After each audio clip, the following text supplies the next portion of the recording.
I was sharing in school that you guys know we switched PMs in Gary. We're with Angelo now, and they went Monday to start working on the place to turn it and found some people in there, some young guys, high school age. Um, so when they went in, they ran out and they had done a little bit of damage to the place. But when they were running out, one of the kids dropped his book bag with his name and all his information in it. So I had posted in school whether or not we should prosecute for the damage. I don't think it was much damage. Some people had mentioned to at least file charges to help make them accountable, and I think I'm there. um, there is a there is a story behind it. Maybe I'll wait for a few more people to jump in, but we also got some good news. I forget who I was talking to, but we had one tenant move out of our triplex in St. Joseph, Missouri, and I got the estimate for the turnover cost, and it was $149. So that was some great news. I don't know if that will ever happen again, but I was super happy to hear that. It looks like it's just some touch-up painting and cleaning. They had a lot of stuff that they were charging the tenant for.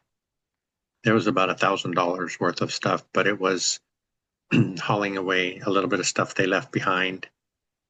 Uh, Super deep clean on the place and cleaning the carpets. And then on my list, there was just some touch-up painting for the most part. And so that was great because everywhere else we're dropping some money. So that was a pleasant surprise. And hopefully, we're thinking that these three that we have vacant right now, so it's that one in the triplex. There's the Gun Lady house, which is done, and they should have had their inspection yesterday. So I'll follow up on that tomorrow, but they should be trying to place a tenant there fairly soon. They should be able to place a tenant in the triplex fairly soon. And the Gary property should be done this week, so they'll be able to place a tenant there. And our goal was to try to get good tenants in before winter set. So it's looking pretty good. I really can't complain.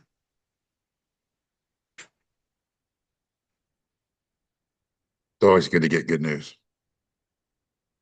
Yeah, it hasn't been really coming that often over the last year, but that was good.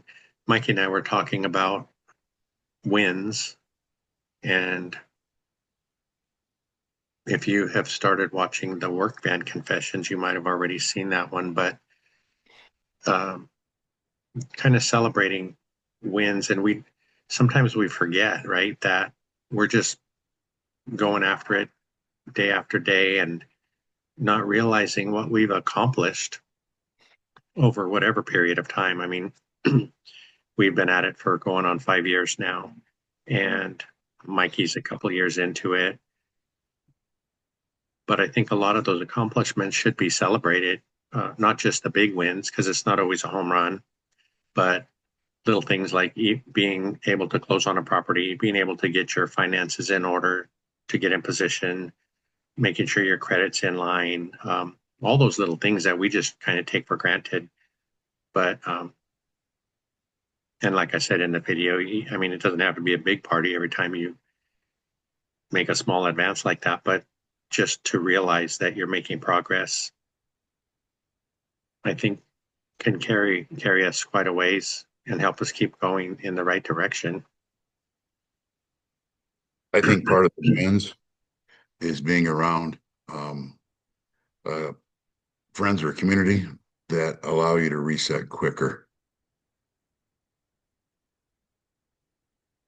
I know Dion's book has been helping this past week. Yeah, that's very true. Um, and I think too, maybe on the other side of that, so if we're chatting with someone else, you or I are chatting and maybe you're going through something and I've already been through that and I'm able to give some thoughts or some tips that might help you get through it, then we actually can kind of see, like I didn't know that 3 years ago or whatever, so I always talk about the financial literacy aspect and what Cynthia and I have learned over the last few years that has really helped us um, do better with our money, make better decisions with our investments. And,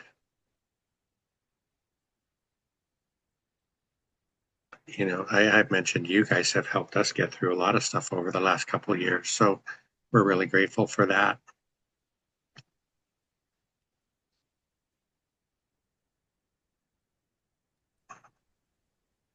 I want to ask a question.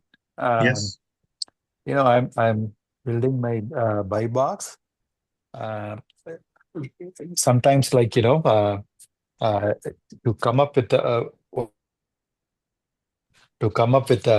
uh, uh, in a rental, right? How much I can charge for rent? Hmm. I just go through the list. The other house in the market, right? Anybody came up with any formula, like how to, it's every time, right? It's like, um, instead of like, I'm just putting some numbers, I'm thinking like, if there is some calculation, so that will help me to come up with a good number. Just wondering if anybody came up with any number to determine the rental Mm. Are price. you, Robbie? I don't remember. Have you attended Dion's members only calls? No, I did not. Okay. Uh, He so, was, mhm. go ahead. Was it on Sunday? I No, we had thought, it yesterday. He had one. It was after his live. oh, Um, okay. are you a member of his? No, I'm not. I'm only a member of the school community, nothing, or at nothing else. Okay. I was Okay. gonna just say that Dion, so you can become a member, Hmm.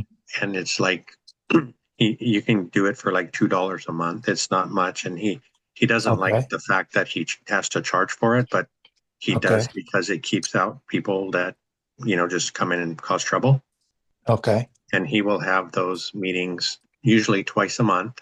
Hmm. Um, but he was just talking about that, and he Hmm. actually, while we were in the meeting, saw a property that he liked, and Hmm. so and he was also talking on the last Three Amigos with Zuber and Matt that when he does a rent study, he'll do Hmm. it for 2 to 4 weeks. Hmm. That way, he can see what properties are listed for, Okay. how long they stay on the market before Hmm. they get rented. Sometimes they'll take them down and put them back on to Hmm. reset the listing. Yeah. Hmm. So he's able to see all those things. I don't know. Maybe if you guys have any input, just jump in. But I don't think there's really like any kind of a calculator that you can just use Okay. to come up with numbers. I don't think that wouldn't be Okay. too safe because all of our markets are different. Yeah. Um, Hmm. when we did it, I tried to follow his advice, and I was following several rentals in the St. Louis area for our properties there, Hmm. and we ended up learning that the rents we could get were lower than I was even thinking. We thought, for a 2-1 there in St. Louis, they were getting like 1150 a month when we bought the two homes. Hmm. And by the time we finally got them rented, we ended up renting them for 950 each. Oh, okay. Hmm. So he was also saying that right now, I think right now, especially, we need to be conservative and we need to be cautious Hmm. and dial that number in as tight as you can get it Okay. um, because Okay. things change. But And I'm not saying that you need to, subscribe to his members only, but I think it's helpful because you can ask these questions and he talks Yeah. about these kinds of things all the time. And you have more one-on-one time. There's probably maybe 10 to 15 people each week when he does that. Uh-huh. And everybody gets a chance to ask their questions. Okay. And I think his advice is Yeah. really Okay. Yeah. accurate and worth it. Okay. Yeah. What Okay. market are you Yep. looking at? Could you remind me? Yeah. Denison, which is in north of Dallas. Dallas. Okay. Yeah. Let me put it on the chat. Yeah. Okay. Yeah. And Wayne mentioned the HUD numbers. Were you there yesterday, Wayne? On Dion's members only? I was. Okay. Yeah, so you heard everything he was saying and he pulled up the HUD numbers. Do you know what he's talking about there, Ravi, with the HUD numbers? Um, Not really. I think it's some government portal, right? HUD is some Yes. government portal. Yeah. I think I've Yes. seen it. Yeah. Yeah, so that can give you like a baseline of what Section 8 will pay in your market. Mhm. Okay. And we've talked about that too, because if I look at my properties in St. Louis, when we were getting ready to list those, they had Section 8 was paying $12.90 or something, right? Mhm. And Mhm. when we checked in with our property manager, they made me realize that just because HUD says that doesn't mean that the market will allow that. Okay. So that's why. And so if you think about that, we're like $300 below that number, right? And sometimes the HUD Mhm. number includes utilities. So just if Oh, it says 1280, they might be putting in $150 in there for utilities. So what the okay. landlord would get would actually be $150 less than that 1280. Okay. So Okay. that's something to consider as well. Do you Okay. guys have any thoughts about what he's asking? Yeah, there's a lot of resources that Zuber puts on school that'll help walk through this. It's a little more and it takes a little longer to walk through it, but if you work as exercises, and then everybody's theory on rent box, Mhm. and then follow your um the process that's there. So for me, I kind of look at, because I invest in my backyard, which is Central Illinois. Um, I look at what uh, customer I want to serve. I look at Mhm. what areas I want to be in, and some of my areas there is no subsidies. Um, and I look at the pretty much the fixed cost, insurance, taxes, and rents are depressed here. So I'll build a model Mhm. of what my general property wants to look like and value wants to look like. And then I start tracking properties. Zuber once described it as stacking dimes, making a dollar out of 10 dimes. And he had a Mhm. thing as he was a kid, it was like stacking dimes. And I says, as the more you evaluate properties, you'll be able to tell just with a quick glance Mhm. that is a property or a stack of dimes that piques your interest. You must have a lot of dime bags. Oh, we won't even talk about quarters. Wow, that we can take that many ways. But Um, it's just it's a good representation of what's there. And the more you talk about this in your community, you'll be surprised at how much um, even off-market stuff gets presented to you. yeah, I think definitely asking it in school. If you go on Dion's lives, you can ask him there. If you go on Matt's lives, you can ask him there. That's a great place to Sure. get their input for sure, because they try to answer every question that comes up. Um, Okay. Yeah. Thanks. Yeah. yeah, thanks for asking. Just a quick, let's see, welcome, Christine. It's great to see you here. Is it Ankit? Hi, Hi, Christine. I just got off work, so I'm just listening in. Hey, everybody, first Okay. time. Yeah. Hello.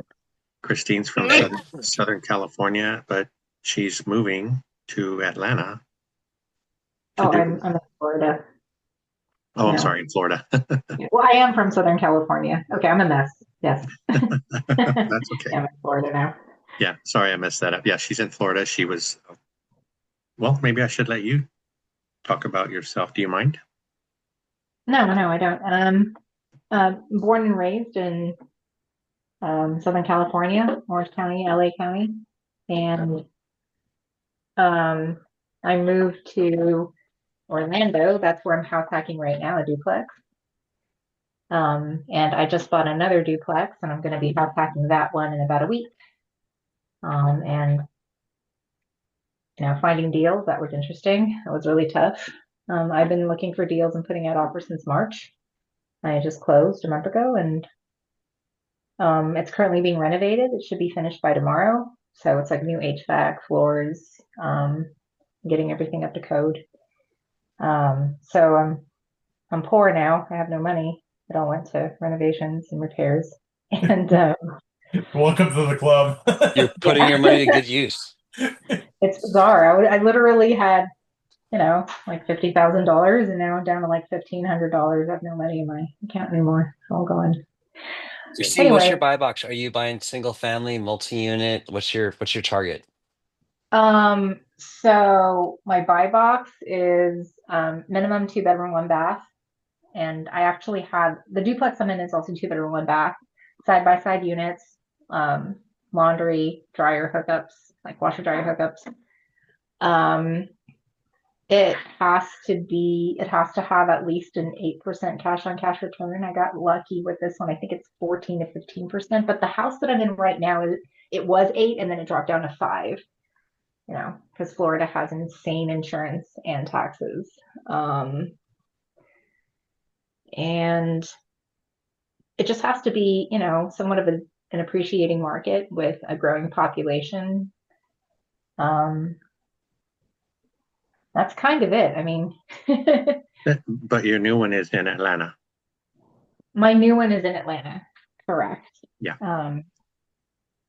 Yeah, so I'm kind of bouncing around a little bit. I'm not really investing in my own backyard because I'm from California. I don't even think I have a backyard. I'm technically homeless. Yeah. But when we spoke, we were talking about how what an advantage Christine has because she's lived in her Florida unit and has people there that can help her. She is going to still manage it from out of state, but she has Yeah. people there that can help her with that. Right. And now she's doing it somewhere else because she can work from home. Awesome. Yeah. I also work from home, and but I'm telling you, the W-2 doesn't pay enough. It's just, it's literally paycheck to paycheck. So I had to start another company.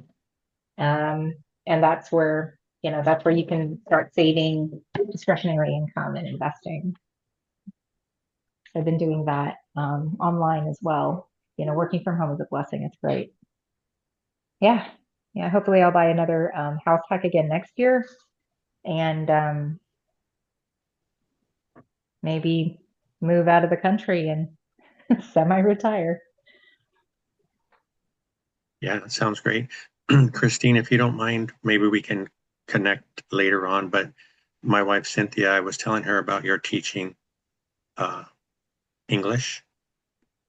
Yeah. And she was interested to know maybe how you do that, what kind of company you work with to do that. Yeah, I would love to connect with Cynthia. So I don't work with a company.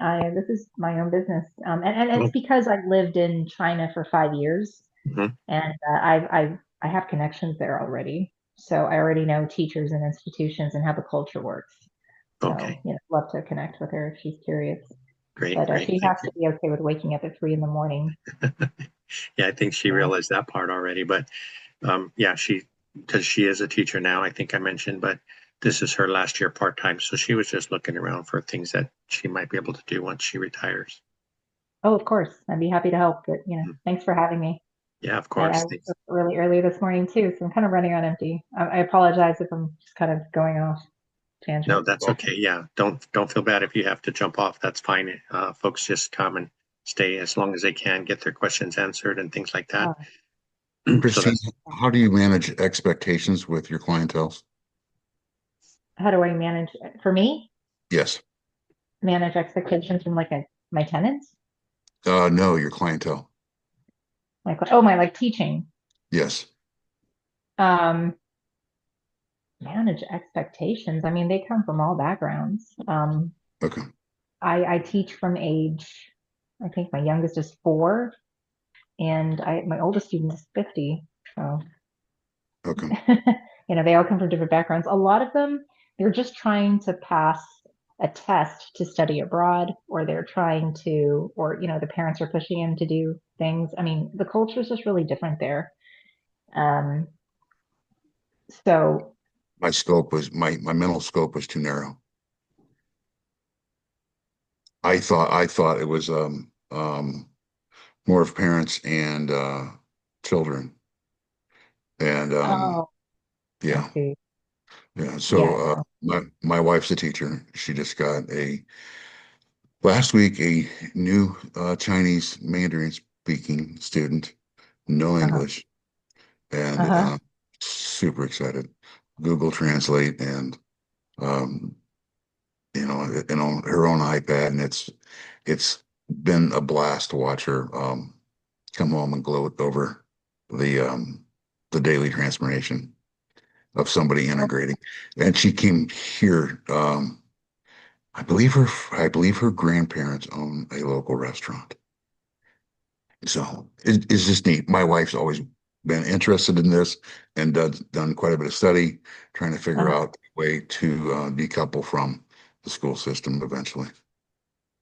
Yeah, it's really exciting. There's a lot because they value education a lot there. And it's a completely different dynamic, The students highly respect their teachers, and they pay pretty well in the Middle East and Eastern Asia, Eastern parts of Asia. So, and also, I don't know if you guys know this, but there is something called the 2555 foreign income exclusion, which basically means that, well, actually, I don't know if this would really apply to us because a lot of us are residents in the United States, but if you spend 180 days or more outside of the country, it's you report your taxes, but if you earn less than $130,000 for that year based on that income, it's tax free. Just wanted to let you guys know that's a little tip. So if you guys like to travel, use it. It's neat to watch. Tell us about your duplex. Oh, my duplex. Bought it in 2022. It's in St. Cloud, Florida. It's along the outskirts of the greater Orlando area.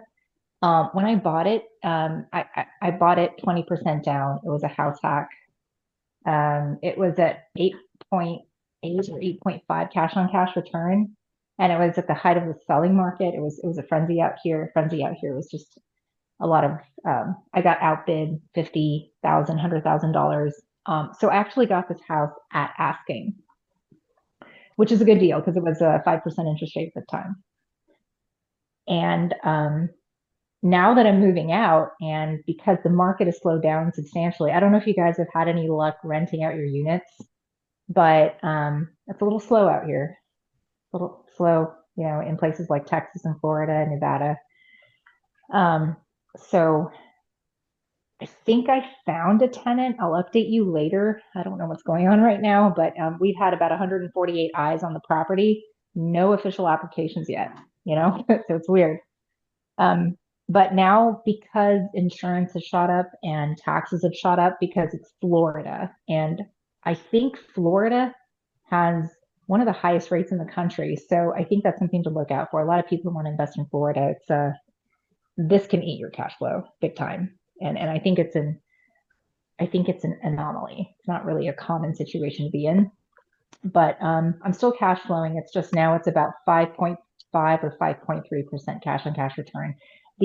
My unit next door to me, the tenant is paying $1,700, but I'm going to have to rent the site out for $1,495. It's a big jump.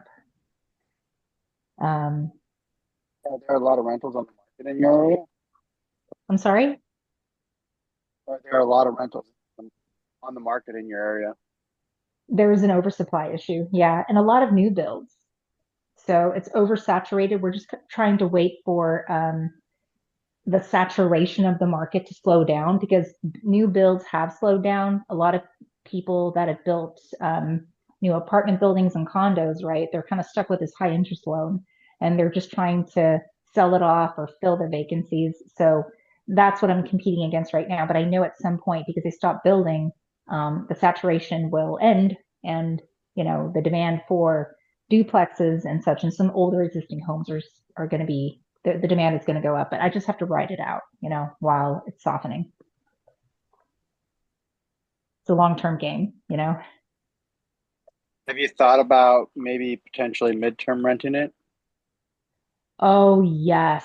I'm actually within walking distance, a block away. You could see it at my window, a Trauma One Center, Orlando Health, major hospital, great area. I think this is a B-class property.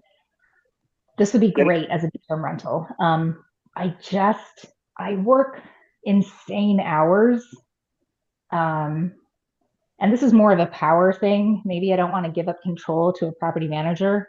But I plan on doing that when I quit my job. But right now, working between 50 to 80 hours a week. No, not yet.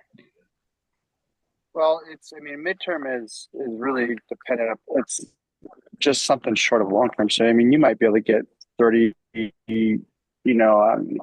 a 3-month or a 4-month or 6-month lease. You know, it's basically you're catering to construction workers, traveling nurses, corporate workers. I mean, you're in a good area. Just the biggest thing is being able to figure out if there's a big enough demand. I would get Furnish Finder and see what's around you in your area to kind of get an idea of the saturation and availability.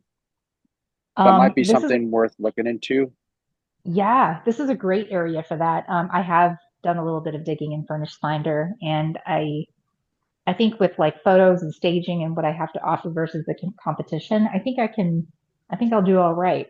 I don't have any experience or systems in place to do that. I just kind of got tidbits of information from other people who had experience with midterm rentals. I'm a little scared to jump into this. I'm really new to the real estate space, and I feel like I'm barely hanging on with long-term rentals. So if any of you have experience with midterm rentals, I'd be happy to sit down and just kind of share ideas over coffee or something. Like I would love to know how to do midterm rentals. Yeah. I'll give you my phone number. I'm a midterm operator. Oh, that would be great. Yeah.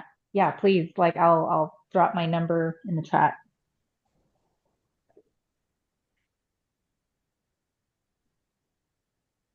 Because of the season, if you don't find something halfway soon, I would broaden my marketing to the north and try to get somebody on a 6-month lease for the winter for the snowbirds.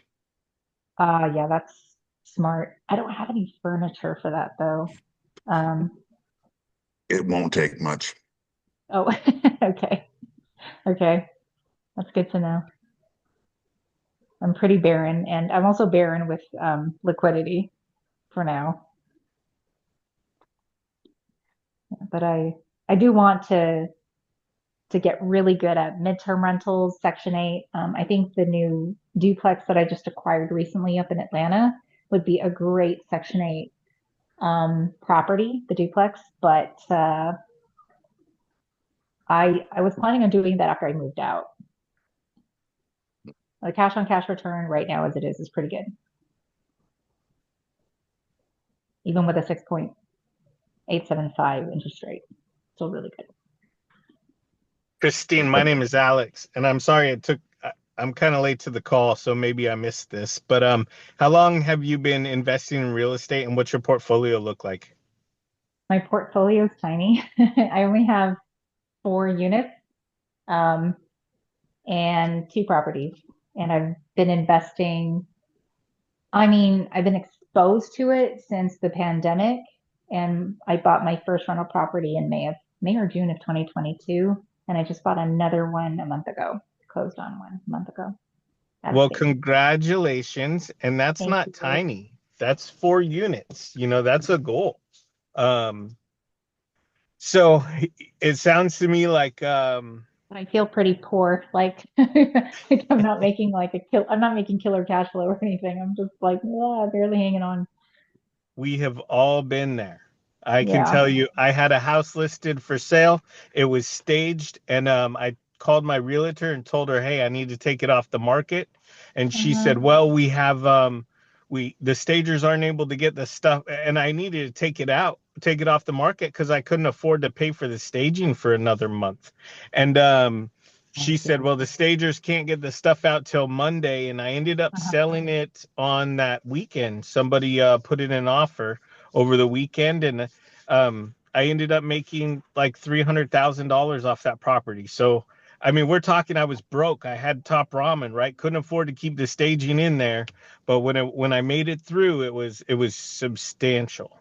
So, I uh, the reason I I'm know. asking, you Yeah, mentioned you don't know anything about midterm rentals, I and don't. my advice is not to jump into something. Do as much research as you can. Get 80% there, and this is Yeah, Dion's philosophy. Get 80% there, and then you got to take the leap. You don't get locked up in that fear. analysis Um, paralysis. Yeah. right. You got to make your moves, make your plan, and then act on it. And it sounds like you've only had this other duplex or this other 2 unit property, right? For a month. I closed officially on August 4th, so it's not even a month. And I've only seen it once in person during, well, post inspection period. I'm like, whoa, I'm committed now. Here we go. Um, I really lucked out with this property because I'm now neighbors with I don't know if any of you have ever heard of a guy named Garrett Feist. I don't know if he's really well known, but he wrote the FHA guideline manual, especially on the construction loan side of things, the 2 or 3K. And he's literally, I mean, he's the nicest guy. He's a 73-year-old man, and he just doesn't want to. I mean, and in his own words, he basically said, you know, I'm gonna die with all this knowledge and have nobody to share it with. So he's been instrumental and really helpful. He already found contractors and an HVAC guy, and he's bringing my property up to code. I am super clueless with this stuff. So I'm literally going to walk into an up to code functional That month. property. I'm sorry? Uh-oh, I think we're, No, you're good. You're good.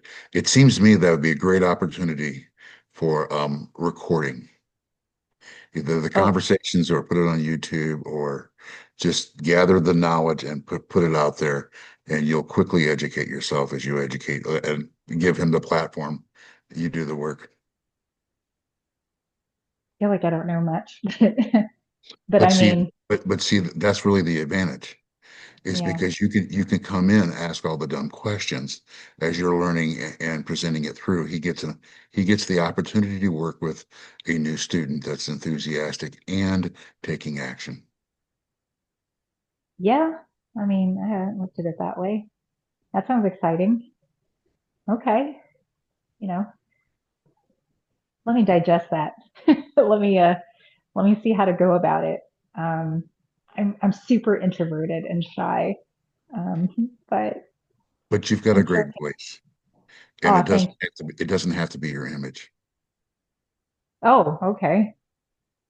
Well, I don't know how to really do that either. So maybe somebody can show me how to do that too. How I did it was Tool Time and Mr. Wilson. Nobody gets to see my real face. Really? Okay. All right. Please send me a text. I'd love it. This is I a think great group. He's messing with you. Thank Not you, really, Christine, Frank, for- not really. I just have a pushy wife. And Well, Jim for the stupid helicopter thing. why aren't you on camera tonight? You're always on camera. Because I'm sitting here in my underwear and I think I'm going to get another drink. Oh, no, I'm a haggard mess. I woke up really early this morning. I'm not going to show my face. Well, thank you, Christine, for being willing to share everything that you just did. It helps us all. I was going to ask, is it Yeah. Ankith? Ankith? This is your first time with us tonight, right? Great. Yes. Hi, Frank, and hey, everyone. Yeah, it's my first time. I've been part of the ORAT community for a while. By the way, am I audible? Yes. Okay. Yeah. I've been part of the ORAT community for a while. I joined school, I think maybe just about maybe 2 or 3 months ago. But I took Michael's course like maybe about 2 years ago, and I'm from Houston, Texas. And I do own two long-term rentals. I do have a short-term rental that isn't doing great, which is fine. Um, I'm right now in the market again to look for long-term rentals, and actively started seeing properties now. Got my financing in place, got my pre-approval in place, and I've just started seeing properties again. I think just one high level question I had is I wouldn't even say cash flow. I mean, yeah, cash flow is definitely important, but like in Houston, the kind of properties I'm looking for are like mostly like class B single family homes. Um, and the, let's say typically they're listed for like, let's say 260, 270. For me to have like even just $100 cash flow, I need to buy these properties at like 190, 200 K, right? With the property taxes, with HOA and all that stuff, it just comes up to be like, $100 cash flow. But my offer price is like almost 70% compared to the asking price. So I was just curious to see if like in other markets, the offers that you're all placing, are they also like, 70 to 75% of asking price? Or how do you go about navigating that? I think a lot of times the first thing people would say would be how long has it been on the market? If it's been on for a really long time, then I think most people would consider doing an offer like you're describing.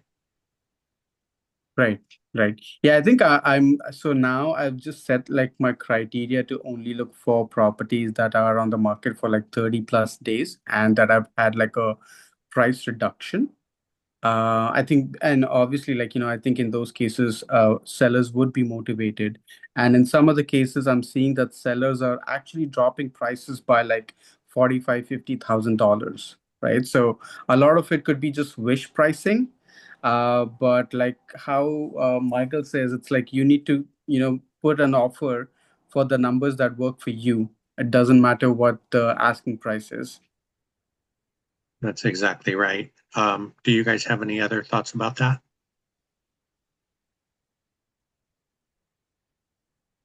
Only that you have to think about not just what the price is today and the rent is today, but what you can make it. Like, there's a phrase in private equity called the full potential, right? What's the full potential value of the property? You do have to make your bid offer based on what the potential is, Mhm. not what it's worth today. But it's tricky, right? Anyway, because I always felt like that was my superpower. I could figure out, look, everything I bought was somewhere between -3 and 3% cash on cash, but I could figure out I did a decent job figuring out which properties I could get to 10% or 12% within 12 months, 18 months, right? Mhm. And that's served me well. So Chris, Right. I think we need a course, a step by step, how to do this when we're scared and afraid and don't know what the full potential is. So step by step, walk us forward. Right, right. Yeah. Yeah, I mean, another thought process that I have, and I just wanted to get your opinion, which is like, in today's market, the interest rates for investors are like, between 6.5 to 7%. Would I mean, again, this is like a crystal ball. We don't know how much the interest rates will go down, but I think it's safe to assume that I need to look for cash flow with the current interest rates. But obviously, if like, they go down, it'll be like a cherry on top. But we shouldn't be considering the Yeah. future interest rates. Don't count on interest rate reduction and don't count on appreciation because you can't count on that. Right. Yeah. Right. I think you're thinking of it correctly. That's how I would think of it. And as long as the deal works at the current rate, you're good. And when you mentioned, I guess there's kind of a stigma basically with anything above a C class property, right? That B class it's harder to find cash flow naturally just because of the, the price to rent ratio and things like that. But if you keep at it long enough, you will find something. And just all of the stuff that you just mentioned, I think Right. I agree with everything that you're doing. I think you're doing it right. I think patience is probably, the next biggest thing to keep in mind. Right, right. Another point I just wanted to add is like I'm only looking at like two zip codes on the outskirts of the Houston metro, and just like about 2.5 months. I mean, I want to say like between 3 to 4 months ago, I used to have anywhere between 40 to 45 listings over 30 days on market. But in the last couple of weeks, the number of listings have jumped to like 80, 85. Like literally it's doubled, meaning like I like, the number of days on market greater than 30 days. And I have like 80, 85 listings in those two same zip codes. So naturally it's like market properties are staying on the market a lot longer. They're selling a lot slower. So definitely an opportunity. But yeah, like you say, you need to be patient, keep at it, evaluate, make offers. I just need to buy one property this year. That's it. It would be interesting if you did a separate search on 60 days and 90. Mm-hmm. Like I was able to buy stuff in MLS in the peak of COVID when the real estate prices were crazy. Now I had to go after stuff that nobody else would touch, right? No, my secret sauce was I went after stuff that needed commercial financing because I kind of cracked that code, right? But um, but 18 months ago, I bought something that was on for 90 days, and I approached the seller, and I was able to get my first and to date my only seller financing deal. But it'd be interesting for you to start to make some. What does Uber call it? Something outrageous deals or outrageous offers, right? On the Disrespectful 90 offers. days. Yes, This, disrespectful offers for, the 60 and 90 days. And I would say educate yourself on seller financing and consider that as but I found that once folks are on 90 days, it was either they were like, I don't really need to sell, I'm just asking for like a crazy number, and then you Right. can quickly discount them. But there Mhm. are some that are like, yeah, I think if you trust your instincts, you'll be able to judge that, they want to sell, but at first they're like, no, I won't take that lower price. But if you are persistent, I mean, it took me 6 months to negotiate, on the folks that I bought that were over 90 days. And I've got two deals. One is a 3 building portfolio deal, and the other one was my first seller financing deal. But it took me like 6 months because I'll get, like one started at 580 and I got it for 450 after 6 months on seller financing. And the other one was a portfolio deal, 3 buildings, one commercial, one triplex, and one single family as a package deal. Like, 18 months ago, she was listing it for 3.2 million. By the time I got there, they were asking like 2.4. I got it for 1.6, right? So, Mhm. but it took me like months, right? You had to like go back and forth and and you had to like, so I mean, but it's about engagement. I mean, think of like yourself as the ocean wearing down the stone, right? You have to kind of wear them down over time, right? Right. They they know it's not selling. They know they have to do something.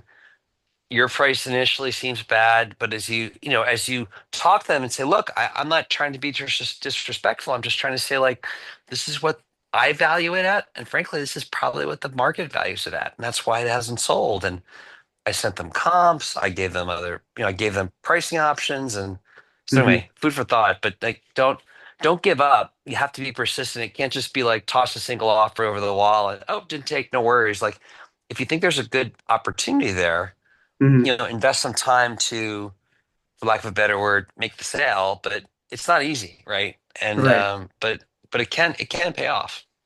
Right, right. No, yeah, no, thanks for that insight. It really helps. I think it's just like, a game of patience right now. And, Oh yeah. there's definitely a lot more opportunities right now, but it's like you just need to keep at it and, keep putting your Yeah. offers and also like Your follow numbers up, right? excite me. I mean, the fact that like you've doubled or tripled the number of, long-term stuff in the market, I mean, that Right, tells me you're going to have a lot of opportunity ahead of you, which is cool. right. Absolutely. Absolutely. Yeah. So yeah, I think Frank, that was the only question I had, but nice to meet you all. Looking forward to future meetings as well. Yeah, great. We're glad you're here. Thank you for coming. The Thank you. fuller, the fuller your funnel is, the less you notice one deal. Right. If you do more and more, if you do more and more work and you throw some more stuff out there, the uh less bothered you are by just one yes or no. Right, right. Yeah, no, I absolutely like, you get one no, you just say, okay, that's fine. You move on to the next one. From my experience, what I've done, because I've been on the search and I put in about 80 offers. Um, if they're still interested in selling, you could tell that this is a motivated seller and they're just trying to feel out the market. I've noticed what really works is that you circle back around and hit them a second time and a third or maybe even a fourth time. And I feel like that's where the negotiating takes place instead of just, reaching out to them once and then writing them off. I don't know Right. if that's been I your think experience. Christine, you're so right. Like, always expect the first fail. Like, it takes like 3 or 4 offers to really get a dialogue going, right? Right. Yeah, I think if they accept your first offer, then it wasn't low enough. Yeah, yeah. But just Right. circle back, Right. and like put yourself in their position.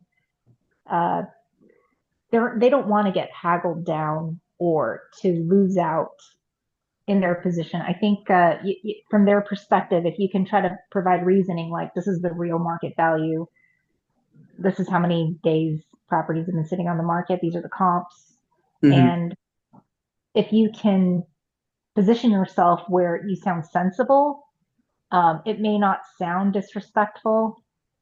And I think that's where you can put yourself in an advantage and try to meet somebody in the middle.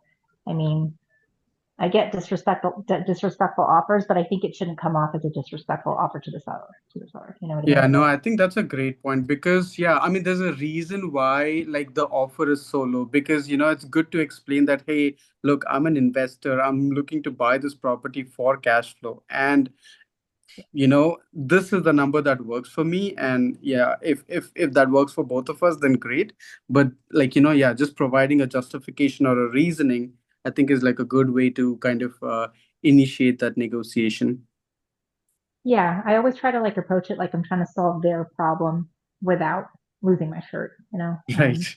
Yeah, but that's I wouldn't say I don't know if that's really worked for me. I mean, it took me 4 months. It's not an easy market, but you have negotiating power in this market, and I think it's a big advantage for all of us.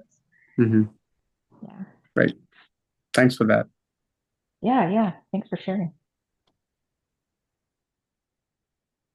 Great.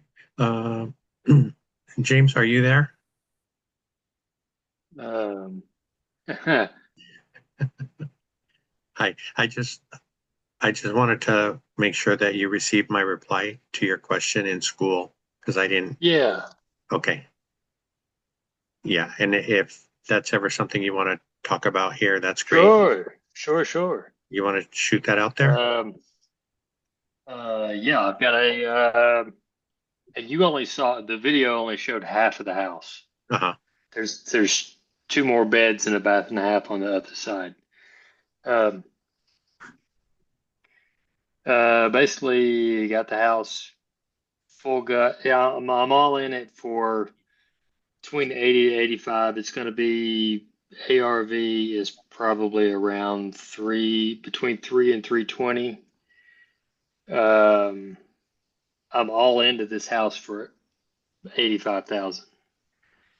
And I'm just trying to figure out when I refinance, how much do I need to pull out? I mean, in my thinking, I was just thinking like 50%, and that would get me recouped what I've got out of my pocket cash, and then give me another 70 on top to go ahead and get the next deal moving. And you're thinking half of 320. Yeah. One, if it's okay, I'll just ask you questions as you go through it. Sure. But I was thinking, and you guys can correct me if I have the wrong idea here, but James was saying he figures it's worth 320, and I think, I guess most of the time folks think I'm too conservative, but there's a difference between the appraisal for selling the place, and there's a different number for a refinance appraisal. So you typically, those come in lower. So that's one thought. And then in your description, the property looks nice, really nice, by the way.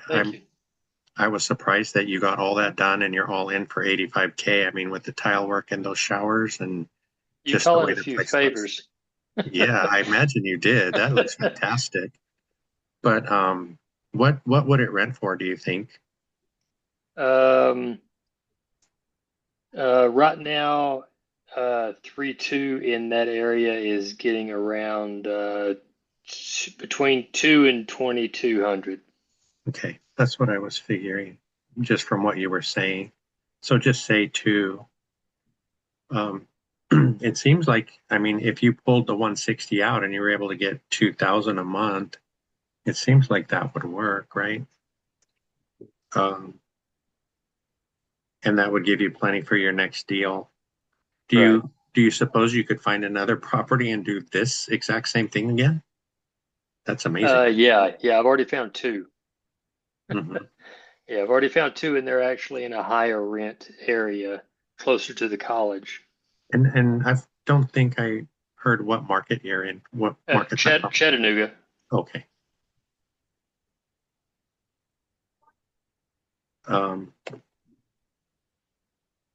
Yeah, if you can do a double on a burr, that's pretty good. And then still be 80% on cash flow. Yeah. Yeah, for 50% LTV, I mean, he could get some decent terms on that too, right? Yeah, I would think so. I'd also talk to your lending about how much of an appetite they have for more of that. Okay. Yeah, I was just going to try to run it through real quick on this calculator that I use. So if you're at 160,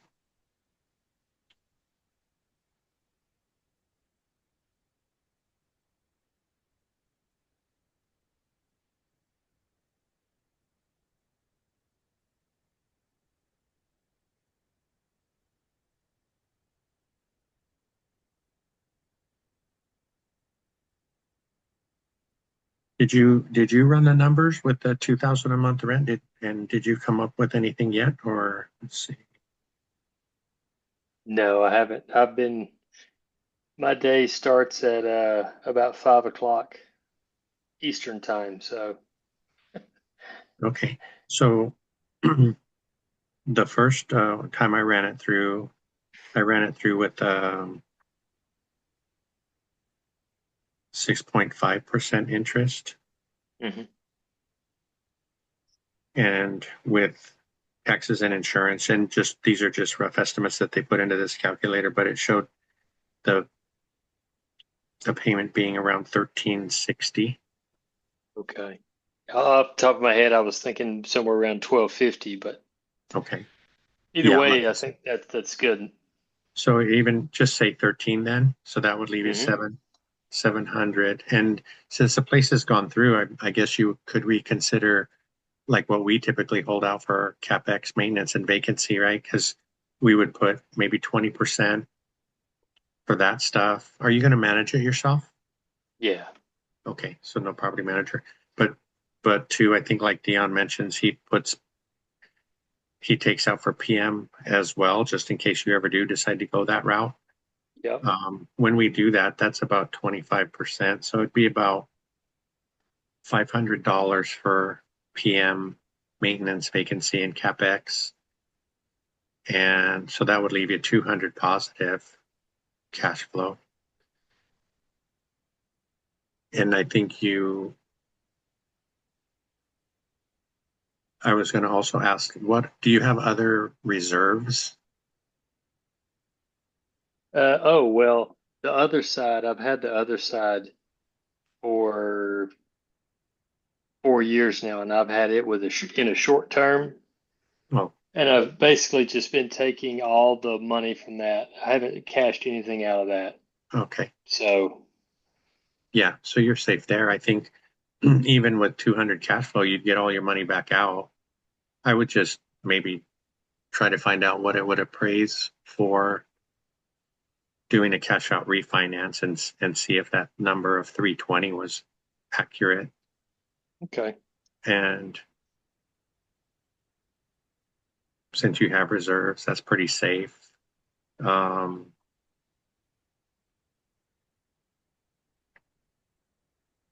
Any other thoughts out there, guys? Are you Go Long ahead, as you, Charles. long as you can get insurance. Yeah, okay. Yeah, I mean, it sounds like it's a pretty good area, and quite honestly, these deals are good. And in my mind, and I haven't put it on paper, but my mind works at 220 instead of 320. This will flow. Okay. All right. So you all are thinking the 50% should be pretty safe. Depends on how much you want to stretch. I mean, Frank and I are kind of chickens, so Yeah, that's what I would say. I mean, to me, if I was getting a couple hundred and I pulled out that much cash and was able to do this again, I certainly would. yeah, That- I'd get a little cocky on a third one. Yeah. If you do that 3 times, James, I think we'll be following you and waiting for your course.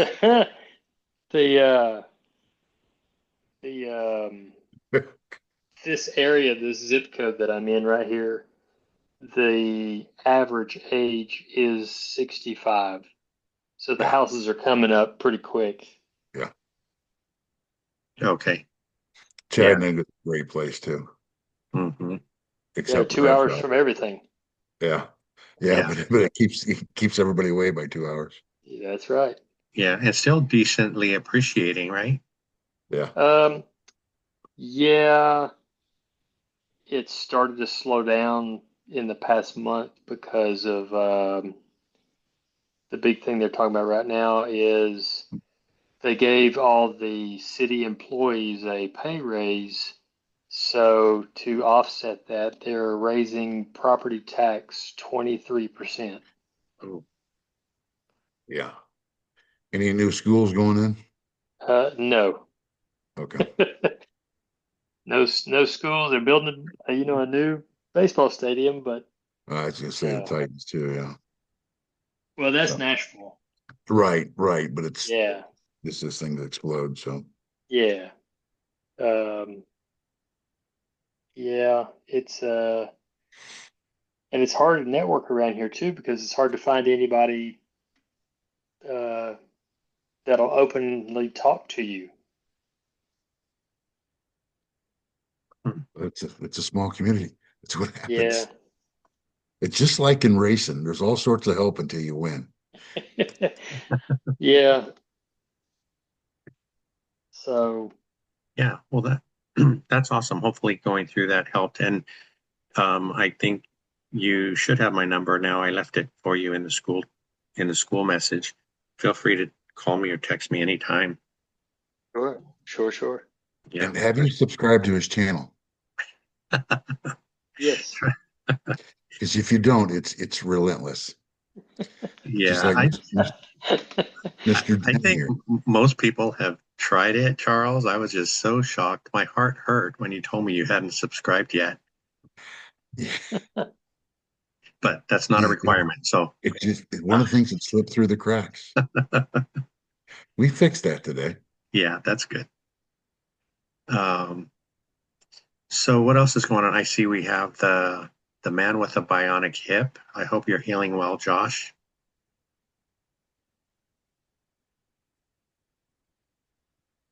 I am sorry. I'm just finishing up some enchiladas. Oh, goodness. Go ahead. Go get back to him. Yeah. Got to get my healing on here. Yeah. Mexican Well, food is the best for it healing. is. Yeah. Right. Yeah, I'll be back in a bit. Great. So what's new, Jim? Yeah, unmute you. What's new?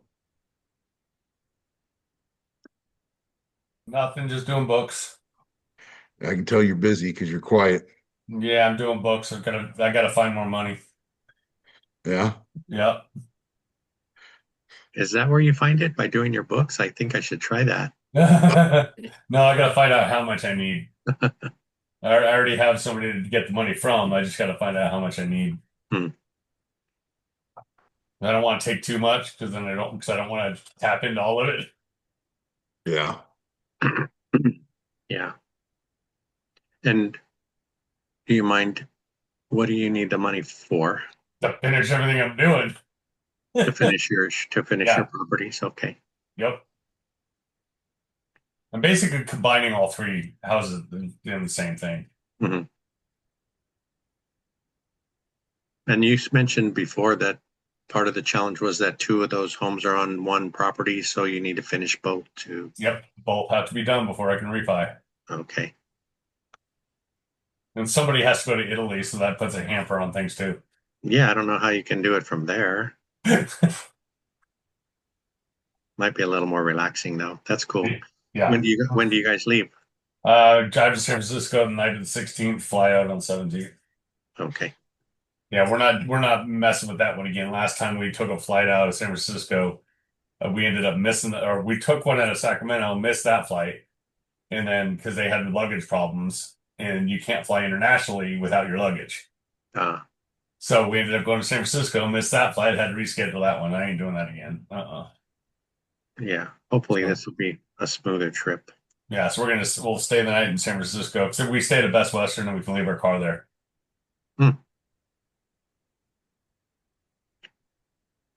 Nice. Let's see. Yeah, I really appreciate all you guys checking back in. Eden, it's good to see you. Oh, hold on. What happened with this break-in? Oh yeah. Yeah, I was talking about that at the beginning, but Oh, sorry.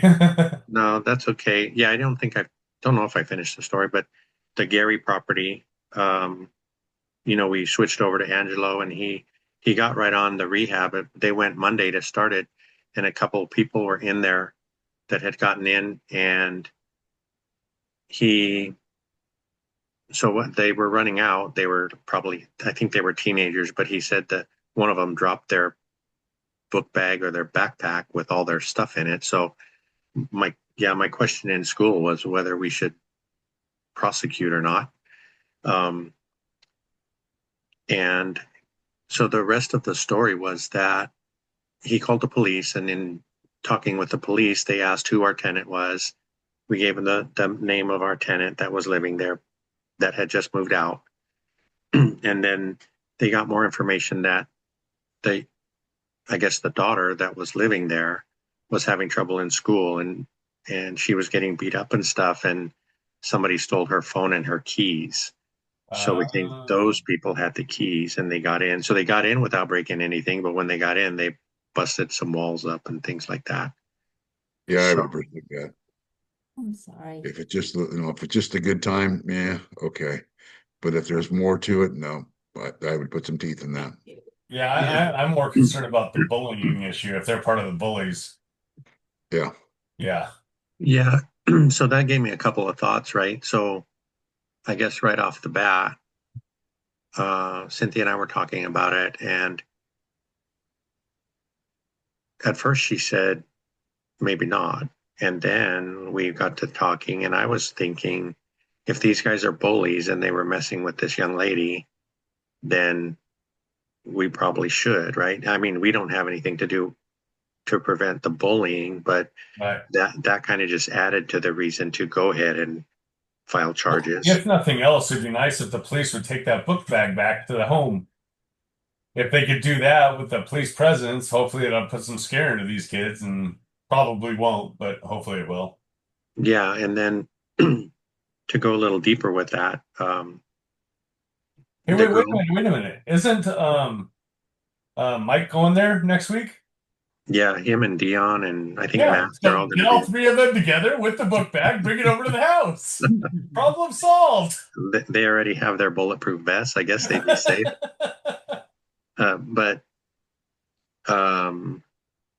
like I was saying, so the girl, what we heard was she got beat up, but then I mean, the story could go further, right? What if she was the problem? What if she was causing the issues? And I mean, it just came back on us because she did that. So, I mean, you can go forever and ever and come up with all kinds of thoughts, but I think Alex had a great point in his response to my message in school. That thank you, James. Thanks for sharing that.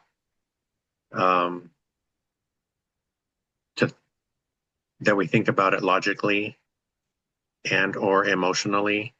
And I always used to go emotional first, but now that we've been in it for a while, I think the logical side hits first.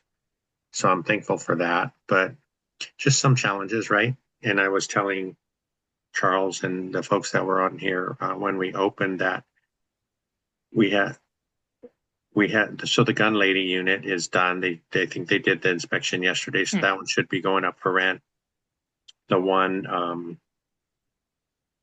Gary Angelo's trying to finish it this week, so that should be going up for rent. And then we had the tenant move out of the triplex. So we had 3 vacancies, which is not great news, but we got the estimate for the rehab on the one he moved out of, and it was like $149. So that was good news to kind of start to balance out the other stuff, right? I don't think we'll ever see a turnover that cheap again, but I'll take it. I'll take it. Oh yeah, you will. Yeah, so that was the story with them. I was glad. I mean, Angelo's, I mean, he's like right on it. He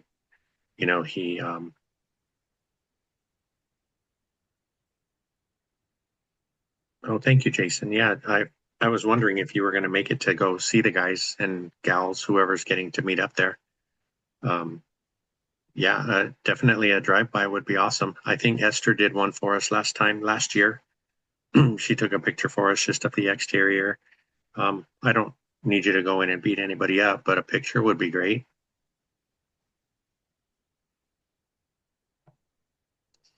So yeah, so the saga continues. I think my book will probably come out next year. All the things you shouldn't do when you're investing out of state. And I will sign every one of them. So, but yeah, I mean, what else is going on with you? I was started to chat with you, Eden. I hope everything's going well. I'm glad to see you here again this week. Yeah, thank you, Frank. It's great to come back. So far, so good. The tenant been quiet, so I have no update for everyone. Okay, but last time you mentioned you ended up having to put in blinds, right? Yes. And that all went well. They all went well, yes. Okay. I'm waiting for the final quote for my basement. Hopefully I could do before sometime in September. And in there were you were doing a new sump pump? Is that what you were doing? Yes, they're gonna be a new sump pump and then the floor drain throughout. Yeah. Okay. Great. Yeah, that'll be interesting to see what it comes back at. How did you find someone to do that work? So I got a referral from the agent, as well as I also get a different quote from the property management too. And I also talked to another contractor that I kind of, talked to him before, and it came out to be the same price. Okay. So I end up going with the property management. It sounds like, they already manage the property. It's just one package. Okay. Yeah. That's good.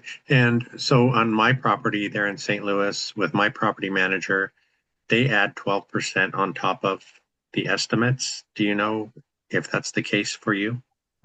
So for me, as part of the agreement, he said they put it 5%. Okay. Oh, right. I think you mentioned that. That's great. But I'm still waiting for the final quote. I'm still waiting for the warranty, right? As part of documentation, and then I think I'm gonna go ahead and get that done. Just one less thing to worry about. Yeah. And I was wondering, maybe you guys can give me your thoughts about the same situation Eden has. We got the sump pumps and everything, but I'm thinking before winter comes, we want somebody to go in there and test them out, right? To make sure they start pumping when water fills that bucket.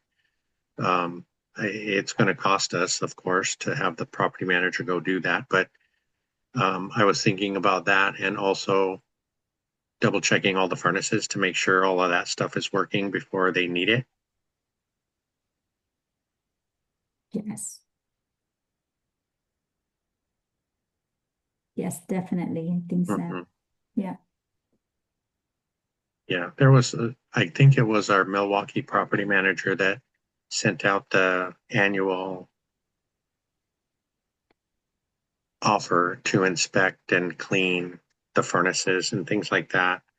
The other ones didn't have a standard practice, so I think we'll have to ask them to do that. It was maybe Mikey was sharing his with me, and it was like $150 to check and clean the boilers in his properties. And again, in the early years, that's kind of tough to swallow, but it gets better over time once you start getting a little bit more cash coming in. Yes. For me right now, it literally all these big expense keep coming. Mm-hmm. So eventually, hopefully it get better. And today, even if I run my property like 2 weeks ago, I still monitor how the rent in the market is compared to the square footage, and it's the new bill. And I truly believe we price it low. I do as of today. Yeah, a week now. I really want to kind of monitor the market. I wasn't in the right mindset. I wasn't sure because it wasn't meant to rent. It's supposed to be for sale, right? But yes, I think we price it a little bit low. It should be maybe $100, if not $200 more. Okay. Yeah, I mean, that's always a toss-up, right? Because if you had shot for an extra $100, it might have stayed vacant for a while. Yes, that's true too.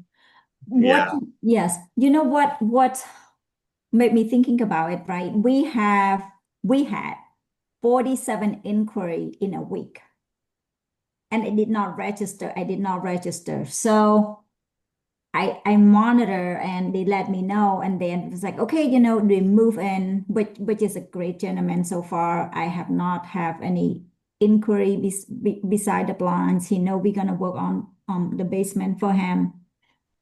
But we didn't take off the listing. We didn't do anything, and we just like, okay, went with him. But which is not so far so good, right? He's by himself, an older gentleman. So so far so good. But we will see. Yeah, we will see. Yeah. Well, I had a thought.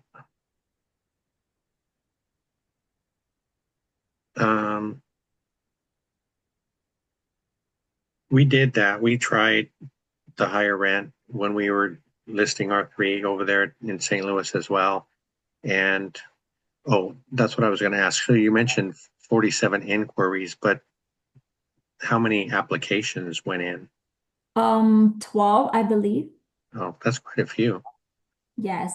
And it may be the area too, because it's in Richmond High, and they told me it's in a very decent neighborhood. I never been there. I never see the property.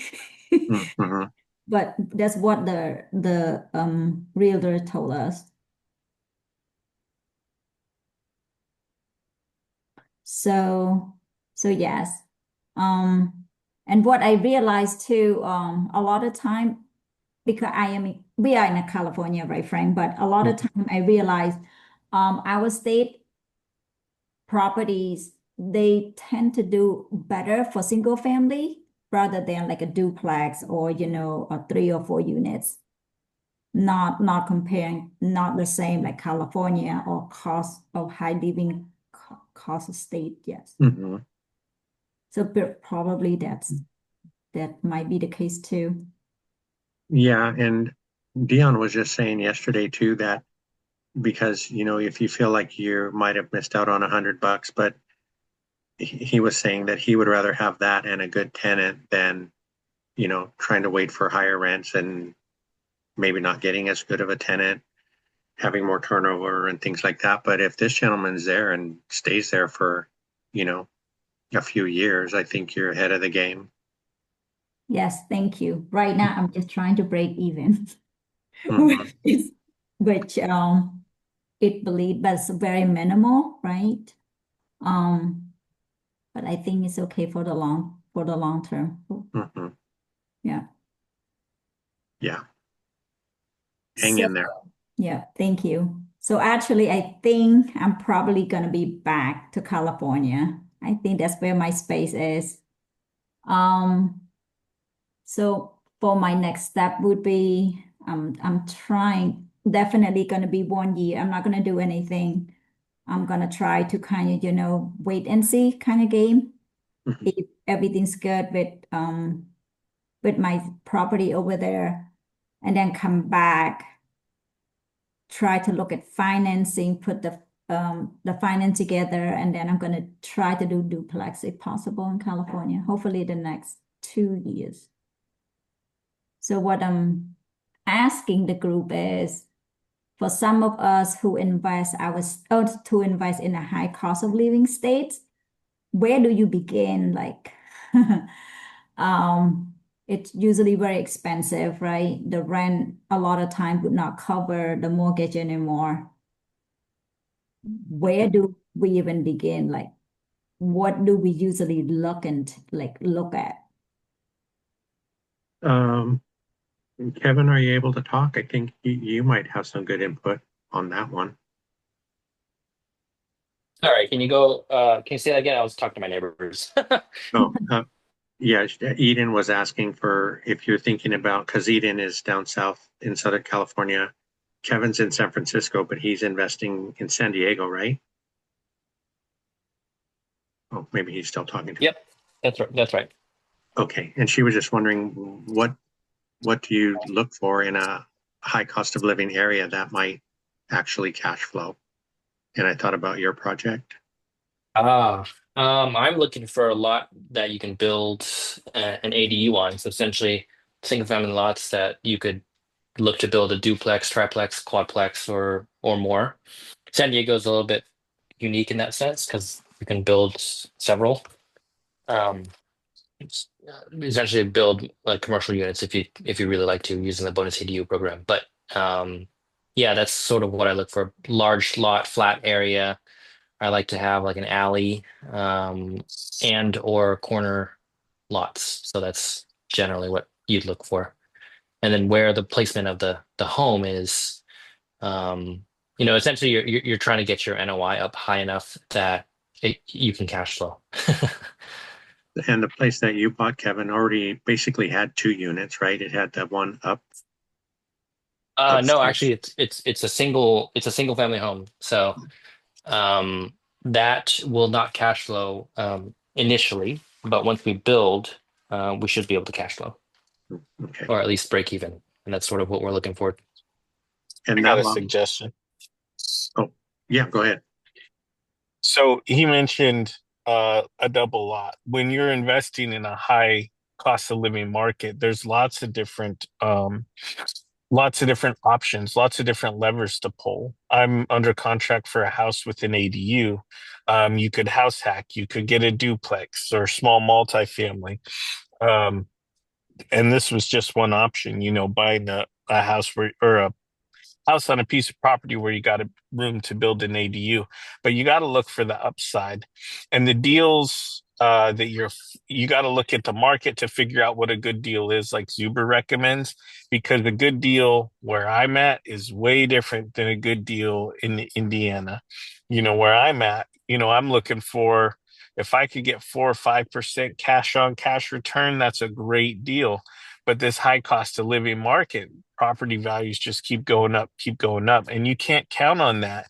But you got to look and see how many different levers you can pull, how many different ways you you can add value to that property. So when you're looking at these high cost of living environments, look at upside. What can you do? How many levers are there that you can pull? One of the things that I don't know how much I've really shared, but one of the ones that I'm looking at for this house with an ADU, I'm looking at building another ADU on the back, which is similar to what that other person first mentioned. But another thing I'm considering, I've been talking with Jared, I'm trying to figure out if I can do like a sober living situation. And there's somebody locally who I know who does something like that, and it's a real option. And so if I could rent out the ADU and then turn this big house, it's 4 bedroom, 2 bathroom. And if I made it a 6 bedroom, 3 bathroom, which is easily done by finishing out the basement, and then turned it into like a sober living house, I could be making a lot of money on this house. So it's really about whatever niche you can find, any little way you think you can get a little bit, you can get more out of that property. That's all I got. Sorry.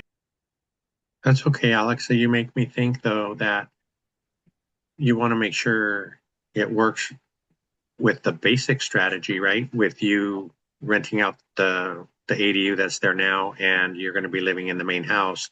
That all works for you. And then the upside, like you mentioned, is rent by the room, adding the ADU. So I think it's kind of like Jen was talking about looking at the midterm rental strategy. And we hear that all the time that you probably don't want to buy something using those numbers, but if it works as a long-term rental, that's great. And then if you use it as a midterm rental, that's a bonus. Absolutely. And that's what I did too. So like I said, the cash on cash return for it is it's not super high as it sits. It'll cash flow. Like it'll get by for long enough. And then as appreciation happens, as everything happens, those are all bonuses, right? I don't I don't count on all that other stuff. If I can build another ADU, then great. If I can turn it into, no matter what happens, it'll cash flow the way it sits today. Now, I Mhm. can't tell you next year. Something might happen next year where it doesn't cash flow. I've experienced that before, and not a lot of, some people don't like to talk about it. I saw somebody's numbers earlier. They said, their cash on cash return is lower this year than maybe the last year, and I've seen that before. Um, which it's not, I wouldn't even call that an alligator. As long as you get into it upside right the first time, then over time you can work the different levers, and you'll be able to get it to grow into something better. That's what real estate investing is. You're not just investing your money, you're investing your time, you're investing your knowledge, you're investing your experience, and you're leveraging all that to try and get more from a piece of property. Eden, what market exactly are you in?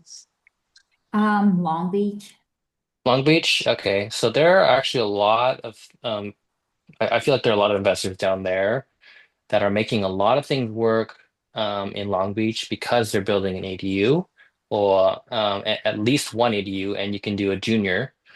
And those are all by right, meaning that you can build it without any discretion of your neighbors. And so down in Long Beach, I know that there are several investors, I believe, that make ADUs, and there are several different strategies. It depends on exactly what you want. If you're a buy and hold versus if you're trying to sell, for instance, the ADU, you can now condoize the ADU. There was just in California, up in the Bay Area here, in San Jose, they recently sold the first ADU using, I think it's AB 1033, which is a bill that was passed. And I think that Nguyen was talking about it. But yeah, I mean, you could condoize it and sell one and keep the other to make it cash flow. It obviously takes a lot more work. You can build several. You can I would suggest, if you're staying in the Long Beach area, take a look at that ADU guy. He has a lot of insight on like how you can create an ADU using, like, for instance, a larger home, like a 6'4" turns into 2 3 2s. You could split it down the middle. Now you have two duplexes, and you can build an ADU. Now you have a triplex essentially on a single lot. Things like that will really help you boost your cash flow. Thank you, Chris. Yeah, thank you. Yeah, that's what I would look for. I would look for those types of opportunities to sort of do the value add. But that's also my play. Yes. Every county is not allowing So- it yet. A follow-up I question, talked to my right? county because it's a big increase in income or increase in equity, and they're not doing it yet. They're not ready. The lot split. SB 9, you mean? Yeah. Yep. Senate Bill 9, exactly. Right. So most of them will have to generally adopt it. It takes a little bit of time to do so.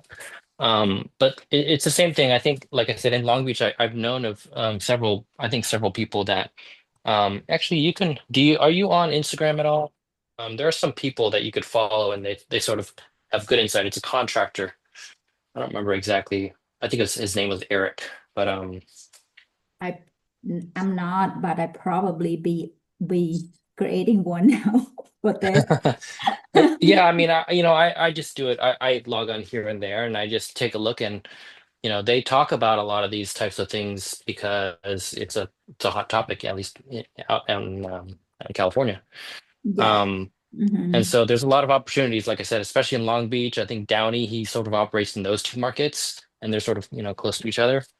And there are lower price points than over LA. And yeah, I think Long Beach is really ripe for those type of strategies if you are if you'd like to go that direction. Yes, because for me, I know some of us kind of knew my history already with our state. I don't think it's well, I try it, and I don't think it's working out for me. So I'm gonna have to come back to California, right, to my base, but at the same time, try to find a way to make it work. So the history also, on my primary property, I built an ADU like 4 years ago, and it's been great. The thing is, back then, we were kind of fortunate enough to save up and build it, literally pay off, I know. And now we have that cash flow, which is great to kind of help with my, our state investment, right? But the second round, hopefully the next 2 years, so we try to get another property, but now I have to be creative with financing because we're not going to have that saving anymore. And we know, when we build an ADU, even if just say, I don't know, like $200 right now, probably about $220 per square footage, the build, it's usually more. At least I experienced it back then. Mhm. It's never been like, okay, if we reserve 100 just say 100,000. It never been 100,000. So I'm trying to find a way, right? To kind of plan in my head from the financing side. Like, I overheard like some of us say there is a fund available for ADU. That's what I overheard. I have to look into those. So, but Right. yeah. Yeah, I think you can. So I think it depends. Are you looking specifically? So there's sort of a couple takes on that. You could just acquire properties, and sort of, I don't want to say sit on them, but essentially with that potential to build the ADU, and then build the ADU down the road, but then you know that you maybe wouldn't be getting it, what, the amount of cash flow that you want to. You could do, you can have HELOCs off of your primary, which, some people, that's a strategy that you could use. Since it's also a smaller amount. But yeah, I mean, I would say, I don't know what the numbers are in Long Beach, but I suspect that they're going to be closer to 300 to 350 a square foot. That's sort of what we are in San Diego right now, probably at 350, 325 to 350 a square foot, all in. But yeah, I mean, I would, you can often get financing for it, on the back end through the bank, through like a construction loan, I believe. I think Thatch was also talking about that. Yes. Um, Yes. So, but yeah, sorry, go ahead. So my thought process is, right, I'm gonna get a duplex. We're gonna move in and leave like, one side of the duplex. Get hopefully the lots big enough that we could build future ADU. I haven't been, keep myself educated since about the ADU the ADU laws about 2 years now. So I have to really go back and understand what's evolved in them. But yeah, at least my thought process is get the duplex, get the lot that's big enough so I could build ADU in the future, rent my hmm primary property out, right? Which is probably enough to cover, some of the mortgage, with the new mortgage, and then and rent the other side out. I'm not too sure. So I'm really my thought yeah. really I would wrong. say if you're strapped on cash, there's a couple things you could do. That is a good way to get in at lower percent down. I don't know, what your financial situation is, but if you're looking at 3.5, percent down because it's a primary, you can move into that, move into one side of a duplex, and because it's a duplex, you can actually build two ADUs, through SB 1211, I believe is what that is for, however many units are on site, you can build as many, in ADUs. So duplex, you can build two. If you have a quadplex, you can build four. It's sort of what the rule is right at this moment. And I'm pretty sure Long Beach would have adopted that. So, or at least by the time, you acquire it, it should be adopted. So that's what I would look into, because now you have a 4 unit, if you're able to do that. So, but you can also slow play it. Yes. Um, you're living in one, you're able to sort of subsidize your rent. I would say that's probably a good way to go if you can stomach that. Yeah. I'm not in that situation, so. Thank you. No, this is great. Yeah. No. Yeah, feel free to reach out. I'm happy to chat. I can leave my phone number, and we can, yeah, if you'd like to know more about any of that stuff, I can sort of run through it with you. Oh, awesome. Thank you, Kevin. Yep, no problem. Oh, Jim, by the way, we were talking about imperfect, Smooth. Yep. smooth. I had a question about that. Uh-huh. Is that the drywall guy I was talking to was saying that it's essentially like a heavy trowel? Is that a technique that you could use? Or is Correct. that Okay, okay. So, because I've heard of, I think it was like, oh, it could also be called Santa Fe or this potentially like a heavy trail or something like that. So I wasn't quite sure, but okay, because I had called it something and I don't think I called it imperfect smooth and he's like, what's that? Like oh, you mean this, right? Like, and so I'm like, maybe, I guess. And so I showed him an image, but so he actually quoted me for just like 9% more. It wasn't like a huge differential between orange peel. Yeah, Like if you think about it, orange peel is a lot harder to match. yeah, The I mean imperfect on the smooth maintenance is way side, easier. absolutely. If somebody pokes a hole in it, you can patch that, make it look good, and then paint it corner to corner, and you won't see it. Yeah, yeah. I like that idea. I'm definitely. I think I'm just gonna to eat it. It's gonna be like a $1,200 difference or whatever it is, but I think it's gonna be worth it down the road. Yeah, I didn't. I'm torn whether I do that on the third house because that one has orange peel everywhere, and I'm not replacing all. I'm not tearing down to stud that house. But I know if in the 15 years I'm going to own that, it's going to save me money. So Yeah, I'm torn. Especially since the kitchen, the family room, the hallway is all going to get redone. It has to. So then I would be leaving just 3 bedrooms without it. But it'll yeah, save me $1,000. So I'm that's like, rough. what do I do? Yep. Yeah, I think we're just gonna do it. I think I am too. Everything is adding up on our place. Exactly. Same here. Yep. And for what mine is existing paint. So it's really better to prime it first and then do your coating. Mm, It just bonds better. yeah. Well, I guess that settles that.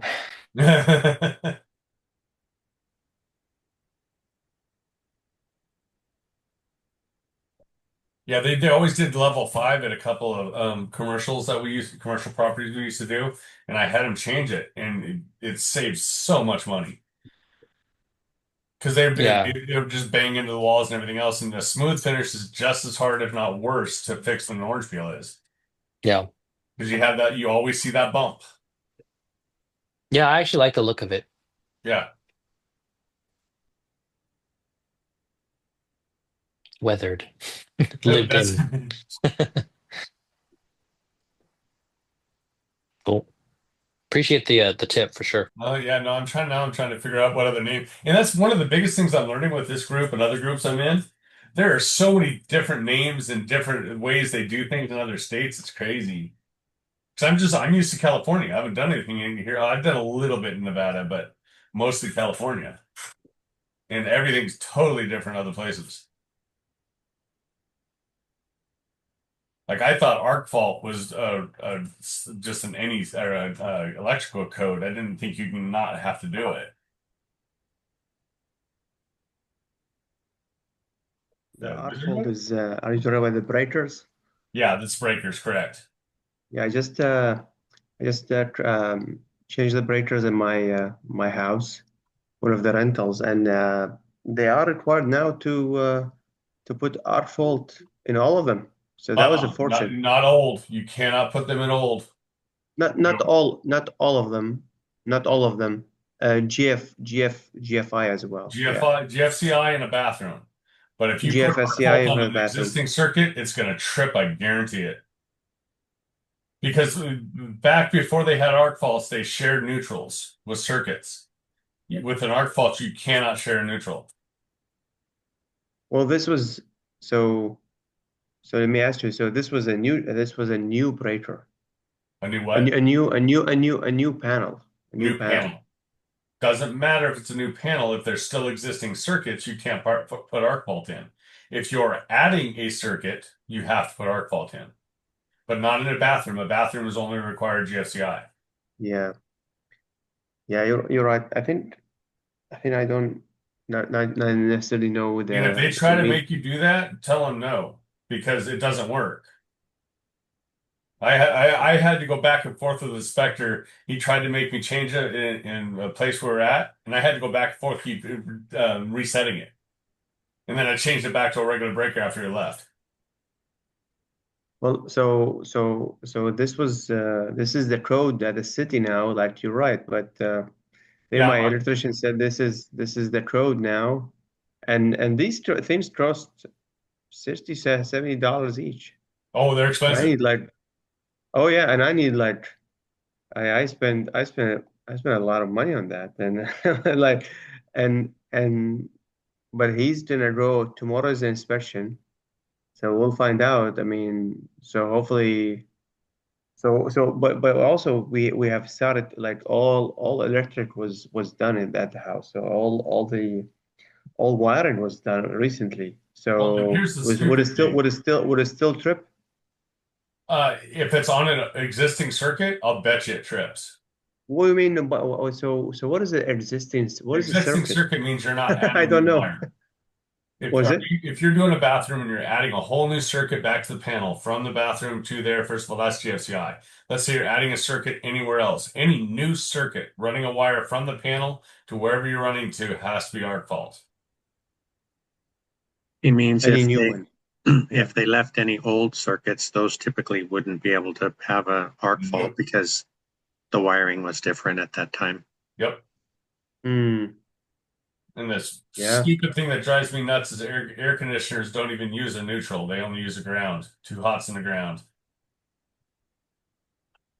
But we still have to put the fault in. Yeah. So I guess what you're saying, if these things don't work, then after the inspector is done, after that inspection is done, I can tell my electrician to switch to If they start tripping, some- absolutely. I've got to go back to another job and switch one out. if they start. Yeah, their vacuum cleaner keeps tripping the circuit. Because a vacuum cleaner is a motor. It's an arc. Anything that has an arc in it's going to trip it. My chop saws trip the ones up there at the job site. Yeah, it would be so much fun if we don't have any issues, but the tenant is complaining about these tripping. Yeah, exactly. There you go. You tell me I don't need extra. Well, that's just like we take out half the time we take out the air gaps after inspection because it's not required. They still make us do it though because it's a health and safety thing. But every manufacturer spec has a loop system in their dishwashers now. Yeah. Well, I was going to ask you guys a question here. I have this property that is vacant, and I have a couple applications. And I was going to ask you, would anyone, like if you have a potential tenant interested, and they would you rent to someone who has a convicted felony 12 years ago, and it was for drug possession? Would that be something that you would that be, since it's been too long, would that be something that, because in my criteria, I have violent and armed, some violations, like that I don't have like anything related to drug possession or any other felonies. So I think, I'm not sure if I can say I'm not sure I can say no based on that. But would Do you have other applicants? What is it? Do you have other applicants? I do. So the other one, it's interesting. The other ones are a few five let's say little five, I wouldn't say teenager. They are over 18, but they are 18, almost 18. One of them is only 27 years old. So the 18, there's four of them that are 18 years old, and they don't have a credit. They are working. They say they are working, but they don't have a credit history, except the other one, the 27-year-old who has a good credit. So both of these came up in the last couple of days, and I'm like, and I forgot to mention the guy with the felony 12 years ago, the drug possession. He has he meets the credit score. He has the credit score around what I want, which is around 600 here. It's not very high. Do you know which drug it was? I mean, between those two, and I'm like, all right, well, this is interesting. What market are you in? I'm in Texas, so and in my area, the credit score. I forgot to talk to Anjith. I think he left, but I don't know if he's still here. I'm north of Houston, so Well, my biggest but question was how hard is it to evict? I wouldn't rent either one of those in California because it's too hard to get them out. what was it that again? I said I wouldn't rent either one of them in California because it's too hard to get them out. Because of what? It's too Because of hard to the get them out of the unit. oh, you're talking about because of the credit score or because of the No, because the California evictions are way more difficult. I don't know. How are your evictions in Texas? yeah, it's fairly easier than California for sure. But I was but why would you? I understand that if they don't pay, but why would you? I guess what is the pros and cons? What is the cons? Is he on parole still at all, or that's all gone? So that's 12 years, is a long time. Well, Which drug was it? Was it like personal? so yeah, no, I don't know. But when it's felony, I just looked it up on Google very Well, quick. I mean, if it's like marijuana possession, that's completely different, right? No, yeah. So I looked it up quickly on Google because I have no idea. And it says when it's a felony, drug-related felony, that means it's either one of the bad drugs, even if it's a small, if it's a But 12 years small, ago, marijuana was considered a bad drug. I agree with Mitesh on that. yeah. So Oh, nowadays, probably it's either a bad drug like a heroin or something, even if it's a small amount, or it says like a big amount of any drug. So that's considered also a felony. Maybe, but that's probably nowadays. Ask for the police report. Say that again? Ask for the police report. Okay. how long you have the property on market for? How long was it? Yeah, I have the property for now over a month, and it's it didn't. I mean, there's a lot of people who inquired, but the quality was not there. The quality, the credit score. But wait a minute, was you had a lot more but worse than these? Yeah. So I got believe it or not, that like like Matt says, it's really the quality I've seen is really degraded. Like really, like it's not as good. And now I would say that there's a couple other people who are interested that I showed the property to, and they might be better. I haven't got their application yet. If But you're so not in a far, hurry, I'd give it a little bit of time. I don't really, I'm not in a hurry. No, but the only thing is I want to be legally. I want to treat people right. So when I say this is my criteria, and if the guy who has a drug possession Does he felony, smoke? Is he a what is it? smoker? I don't know. I didn't ask him. I didn't go at this. I don't know yet. All I know is his credit score meet my requirement, but he has this felony. Um, yeah. I mean, I would maybe wait 1 month and then come back to these guys and look at them again if you don't find anybody in another month. Yeah, because you don't have to say anything. You could say you were busy, you were out of town, work caught you up. You couldn't deal with any of that at that time. You don't have to say a thing. Okay. I like that. Yeah. Just- Life happens. I couldn't look at these. Yeah. I got a bunch of applications in. This is when I could look at them all. This is when I did. This was the best one at the time I was looking at them. Yeah, no, I agree. I think that's a great idea. Yeah, life happens, and I would just like, do that at this time just to make sure that just to be on the safe side at this point. Yeah. So here's my criteria. I'm really curious to hear what Frank's comment is because he had the gun lady. Well, Frank doesn't choose his tenants. He just it depends on these property managers. I don't know what they bring. She would have been okay packing if she was in Washington State. I think we were talking. I was hoping she would have a yard sale when she moved out because we might have been able to get a good deal on some handguns. Yeah, Dion needs another one, right? I was too late.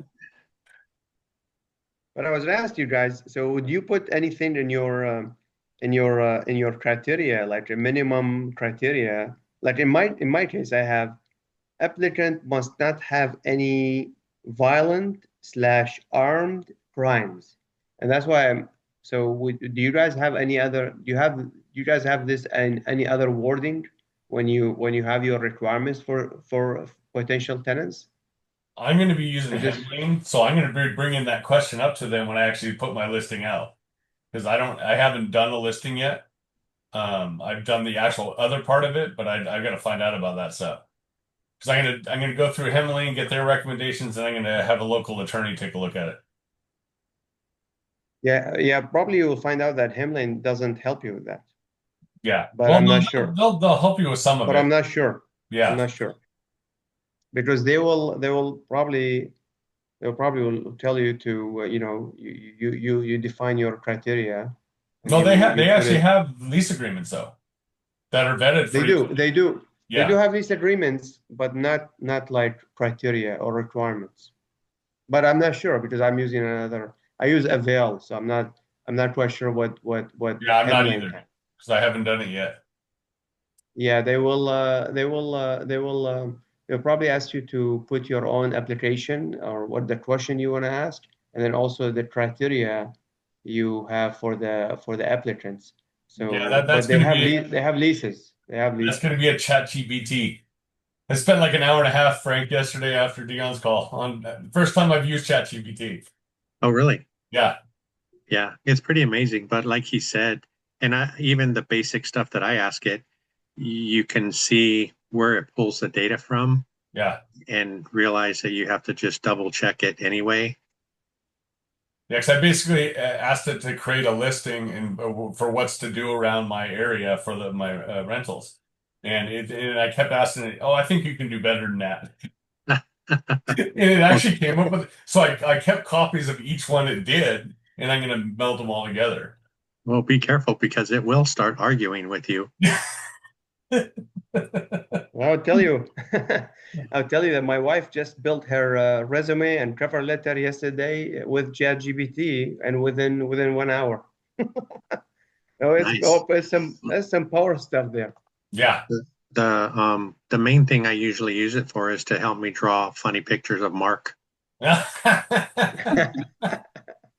I'll have to bring it one time. I sent him the picture of the firefighter wearing Crocs saving a kitten. Oh, really? Yeah, it was pretty cool. I want that picture. Well, or Frank, when you posted your Superman picture, that was nice too.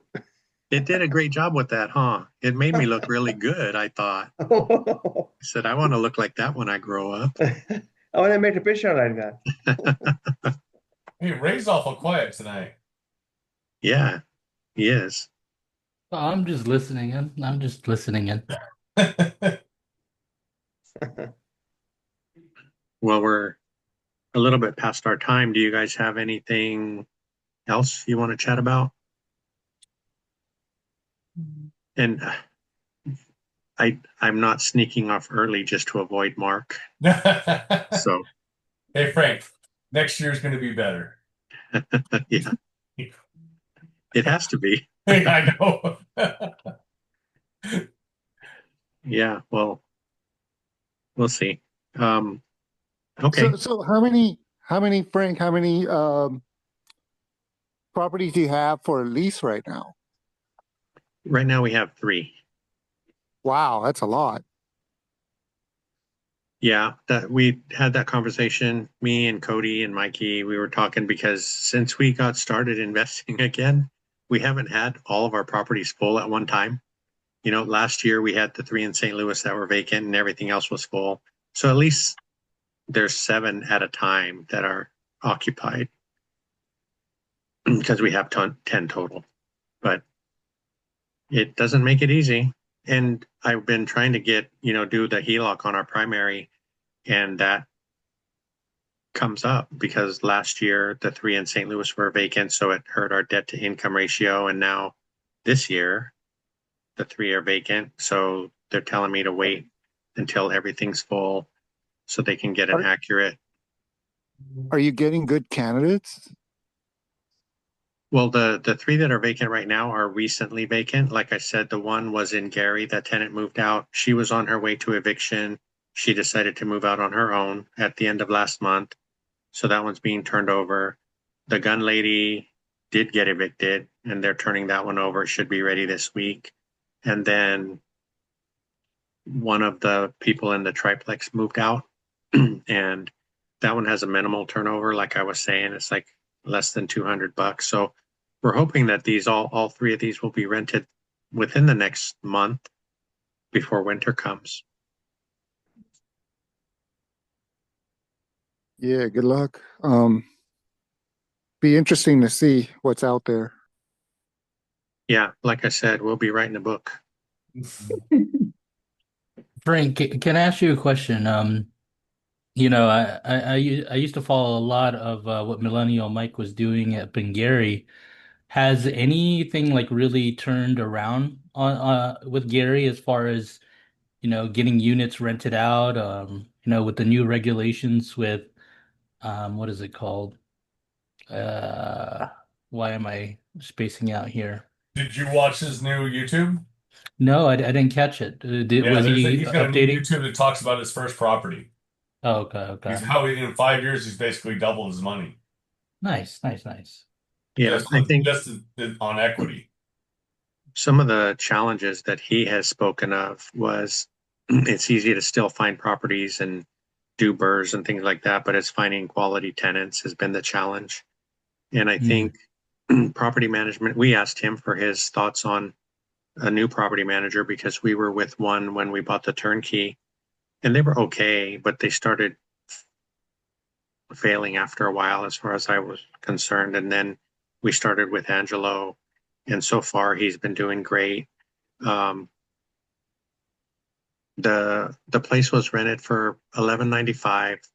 He thinks he'll be putting it up for $13.50. So I'm anxious to see if he gets that. And like Jim was saying, Mike did his video, and it was interesting because he has that place for 5 years. It came with a tenant. It had a 23% cash on cash return at the time. And then a couple years later, he had to put some money into it because the basement walls were moving. That cost him like $9,000, and then the turnover was a couple grand. So he put 13 into it, and he recalculated his cash on cash return after that additional cost. And he is still at 20% cash on cash return because his rents went from $875 when he bought it to $1,300.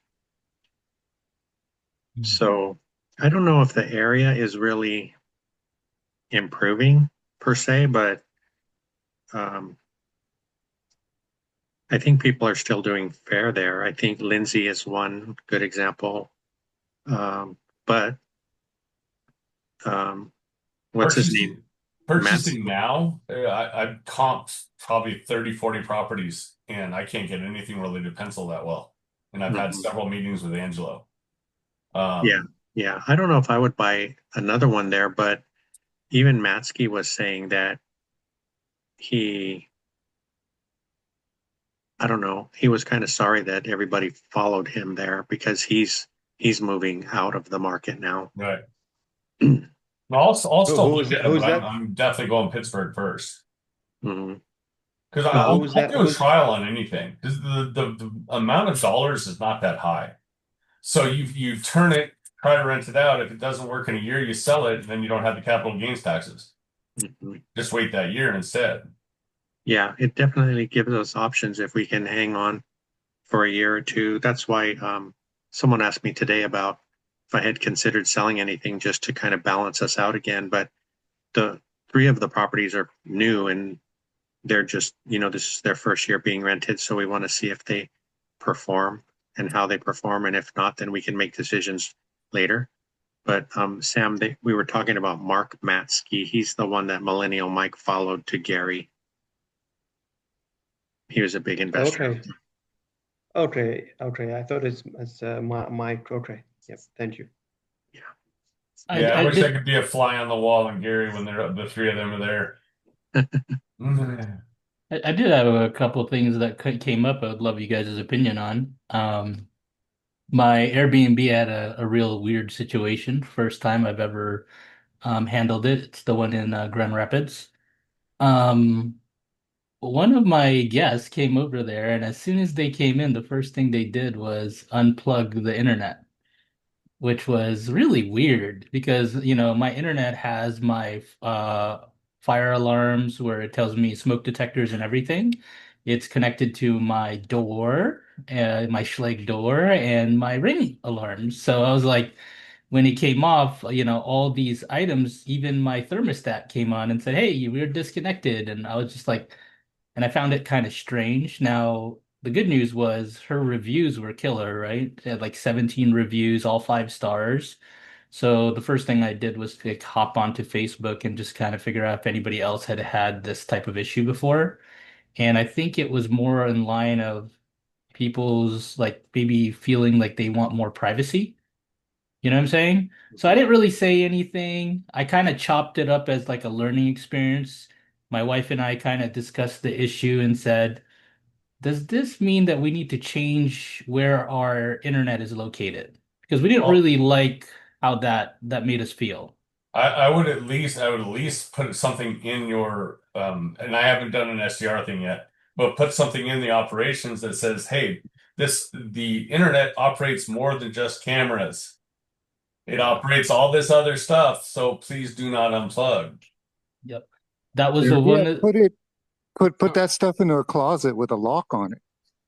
and can I tell you, this is So I have at my STR, one of the challenges with putting in a closet and a lock on it, all of a sudden, since I do remote management, the internet goes down. You got to pick the router. A lot of times it's just people that are concerned that you've got extra cameras that you're not being honest about inside, or they're having a party.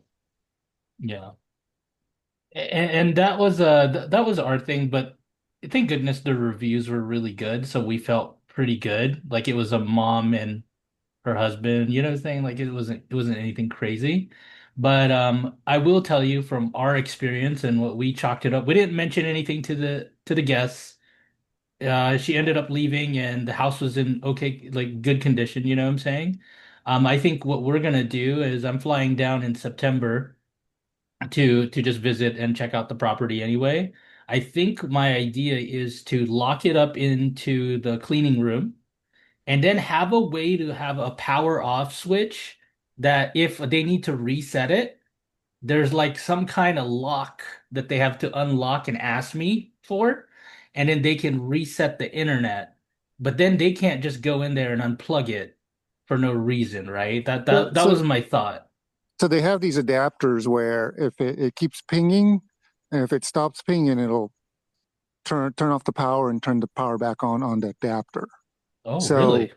Yeah, so you got like a power adapter, and it goes has an Ethernet connection to the router, and then you plug the router into it as a socket, a power socket, and then the socket plugs into the wall. So the power socket has the capability to reboot the power on the socket. Wow. Do you have a link to that? Yeah, I was gonna say. That sounds so dope. And if you don't have it here, you pop it in school. Yeah, I mean, you just Google like reboot router power adapter or something like that. Power socket. Let me get you I'll put my email in. You can reach out to me. Oh, I appreciate it. And Jen, I did Because see Jim's it, comment there. the thing is, like, I do work, I have these routers out there at companies, and I've thought about putting these in. Yeah, Instead they're of on having to, Amazon. I just looked it up. yeah. There's a bunch of them. Can you Hey, so put a link? Can you put a link there? oh, there's several. I just typed in reboot adapter and it came up with a bunch of them. It's called So reboot so adapter. so what that does is it will turn it off and turn it on. Is that so? The power, it'll Power. turn off the power and then turn the power back on. And is that remotely? Like it will happen? Well, it pings. So you got to have a network. Either it's wireless or with the Ethernet adapter. So it pings like every, let's say, 30 seconds. And if the ping fails, then it'll reboot the power. All right. Hey, Frank, sorry to keep you going, but I got one final question that's kind of important. So what's your take, Ray and Jen, she's on here too, this new Airbnb thing up to 15% and redoing all that? Wait, I didn't catch. I'm not sure what you're talking about. I'm sorry. They've changed their whole thing to where now it's a 15% charge. I don't understand all of it yet because I haven't dove into it. I was just on a call with one of my other things, and they've got a big old shakeup on it. Oh, well, I'm ignorant on the subject, so I'll let You Jen better check handle that one that. pretty soon. You're going to get a bill. Because they're actually going to be taking 15, they're taking 15, changing it to 15% instead of 3%. It's almost the same, but now that it's going to be on, so if you're cleaning deposits in a total, you're going to be hit on that too. They're going to be taking a percentage of that. So do some research on it. Pushing us to market on our own. Interesting. Yeah, I'm gonna look that up. I'm not quite sure. Yeah, I want to hear more about this. Hopefully, it doesn't impact the bottom line too much. Yeah, most of it changes the way you're going to have to raise your prices a little bit because the percentages are going to change. So if you want to keep the same dollar amount, you're going to have to go up. That actually leads me into my next question, and Jim and Frank and whoever are contractors, I am currently trying to transition into same day kind of booking so that we can turn out the same for our cleaners. And one of the things that I was chatting with my cleaners, they're independent cleaners, right? And they said one of the biggest issues for the house is the laundry, right? And we were like, okay, so what can we do? And we were thinking about it. What are you guys' thoughts of having just double washer and dryer? And can a house sustain it? Because our house in Michigan has the dryers on gas. So I don't know if that makes it a little bit easier on the load if it's on gas or not. Or is it going to be like a huge ordeal to add two washing machines and two dryers? Or you think that's too much for a house? I was going to be doing two all-in-ones. The problem with the all-in-ones is they take so long to wash and dry. That's the only drawback to them. So your best bet, yeah, that's one of the things I was looking at too, is basically having three or four sets of sheets that you're either going to have to bring, have a laundry service come and pick them up, or have them dropped off, or pay the cleaners extra to wash them at home. Something. I know people that do that. Yeah. They pay a little bit extra for them to bring them home, and they wash them at home. I have two all-in-ones right now. Yeah. And The two they're a ones pain. don't wash or dry better either. Would you recommend, Josh, would you recommend that I just negotiate with my cleaners and just pay them extra for their time and, their utilization of their own washer and dryer? Or do you think it's worth my time to, get my electrician and my plumbers or whatever to get over there and set it all up? I don't know. It just depends on your configuration. It may not be a bad idea to could just the turnover of everything. A lot of times, it's just the dang dry time on stuff. It seems like the killer. But Yeah. Yeah. I don't know. Getting a second dryer, maybe start with something like that, or see if that. Okay. I don't know. Yeah. we have the all-in-ones, and the thing is, I find they're more finicky and more high maintenance. Yes, they So are. they're because it actually doesn't have to have a dryer vent. It uses a like a condenser thing in it or whatever, but it also basically has like radiator type fins inside where the you clean your lint filter every time. And so you have to be super diligent about cleaning the lint filter every time, and also getting the lint out, cleaning with inside that lint filter slot. And it's just like, okay, I mean, I've had tons of washer and dryers, and we have them at work, and we do tons of towels and stuff all day long. And I just have old school ones there that we use and abuse. And the ones we have at home, we just decided to do it here because we're a family of four. And we're like, oh, it's so convenient to just get tired of running a load of wash, and then you come back a day later or 2 days later and you're like, who left the wash in here? And then you're running it again. So it does take longer. I will say it is nice when you do set a load. It's like, yeah, you come back 2 hours later or whatever, and it is all done, but it does take a while. What I was planning on doing was putting a shed that had a washer, power, not quite legal, but it would have a washer and dryer in it. Because you're not supposed to have power and stuff to the shed and plumbing. But that's what I was going to do. Because you're in a climate where you can get away with that, and I can't do that. Yeah. Well, it would be fully insulated like a house would be and stuff like that too, though. Yeah, but I don't want to walk through a foot of snow to go get my Oh laundry. yeah, no, yeah. I have a chance of snow, but not really. Yeah. Yeah, I'm gonna really look into it. I really feel like we could increase our profit margin by, doing same day turnovers. And I was just debating whether, is it worth paying $2,000 for new appliances and whatnot, or should I just pay my cleaners a little extra to just do it at home? You know what I mean? I would ask them first, and then do the What about a math. laundry How long is it going service? to take you to recover it? What about a I laundry think it's service? cheaper to put in your own equipment than to pay for labor. Well, it depends. If she's only going to charge you $30 a turn, that's because you're talking between the units and the thing. It's going to take time. That's a long recovery. I'll tell you the other thing about these all-in-ones is if you do decide to get one, get it delivered, because They're heavy.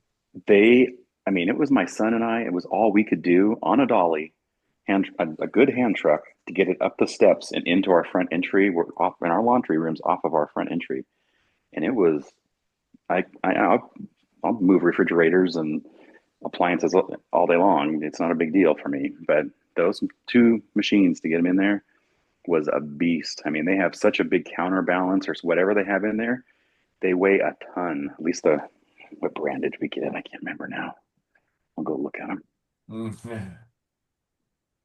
The one thing that I was thinking, if you added a pair of machines, sometimes if they're gas dryers, you'll have to check the size of the incoming gas line to make sure it's adequate for the extra appliance. And then as far as the washing machine, I mean, you could try it, but to have both of them dump into the same drain might not be, if they both go off at once, it might not be enough to drain. Yeah. And I have a sump pump too, so like I don't know if that causes even more problems, but it's fairly new. I just had it done when I finished the renovation, so I'm not sure. Yeah. The sump pump, is that one that is a grinder pump or just a regular Is that an sump ejector can, or is that just a overflow? I don't know. Like they went into the ground, and then I guess it drains in as the washer drains into it, and Okay, then that's it an pumps it ejector. out. Yeah, It's a lift station. yeah. Yeah, but what I was thinking about was the lint and stuff from the wash, if that would clog up a regular one. With the one I used here for the bathroom that we put in our garage, it's a grinder pump, so it chews up toilet Yeah, paper. those have to be though for a bathroom. Yeah. Yeah, for a laundry, it really shouldn't be an issue. Okay. Okay. Well, But I'm gonna look into this. I'll let you guys know. I think I want to see the options with the cleaner. Maybe you're right. Maybe they won't charge me too much. Yeah, And I'm thinking about if it's $30 a turn, even time. How many turns do you think you're going to have that are time sensitive? yeah, yeah. But Well, 30 times 30 is 30 900, so it starts adding up. 30 times 100 is $3,000. Yeah, Yeah. well, it does start adding up. Yep. But if it's profitable for your cleaner, then that may be scratching her back too, where she's keeping you as a priority on her list because you're profitable for her too. So maybe it's worth it. I don't know. I haven't jumped into the STR stuff. Jen is the one on here who's probably able to give better feedback on all that stuff than I. I just want to increase, like right now we're doing so well with it. I just feel like it'd be a missed opportunity to not do same day turnarounds. And I really want to ramp it up next year. And these are the thoughts that I have. I really can't think of anything else other than really fixing up our price labs and maybe adding like additional amenities. Like we were thinking of doing a hot tub. I'm trying to weigh the decision on that because that's a lot of maintenance over there, especially during the winter. How's that going to hold up? You know what I mean? So these are things I'm kind of thinking about. Yeah, and I'm still trying to figure out if I'm going to jump into it or not. You should. It's fun. Yeah. Yeah. No, but the STRs that we have, it's in the like vacation market, and our cleaners will take it with them. It's a bigger company, so I just have a duplicate, and that's like what I have for every STR and MTR, like duplicate sets. I actually have like 2 extra sets just in case something gets soiled. I never want to be without it. And then the cleaners will take it and they'll actually clean it off site.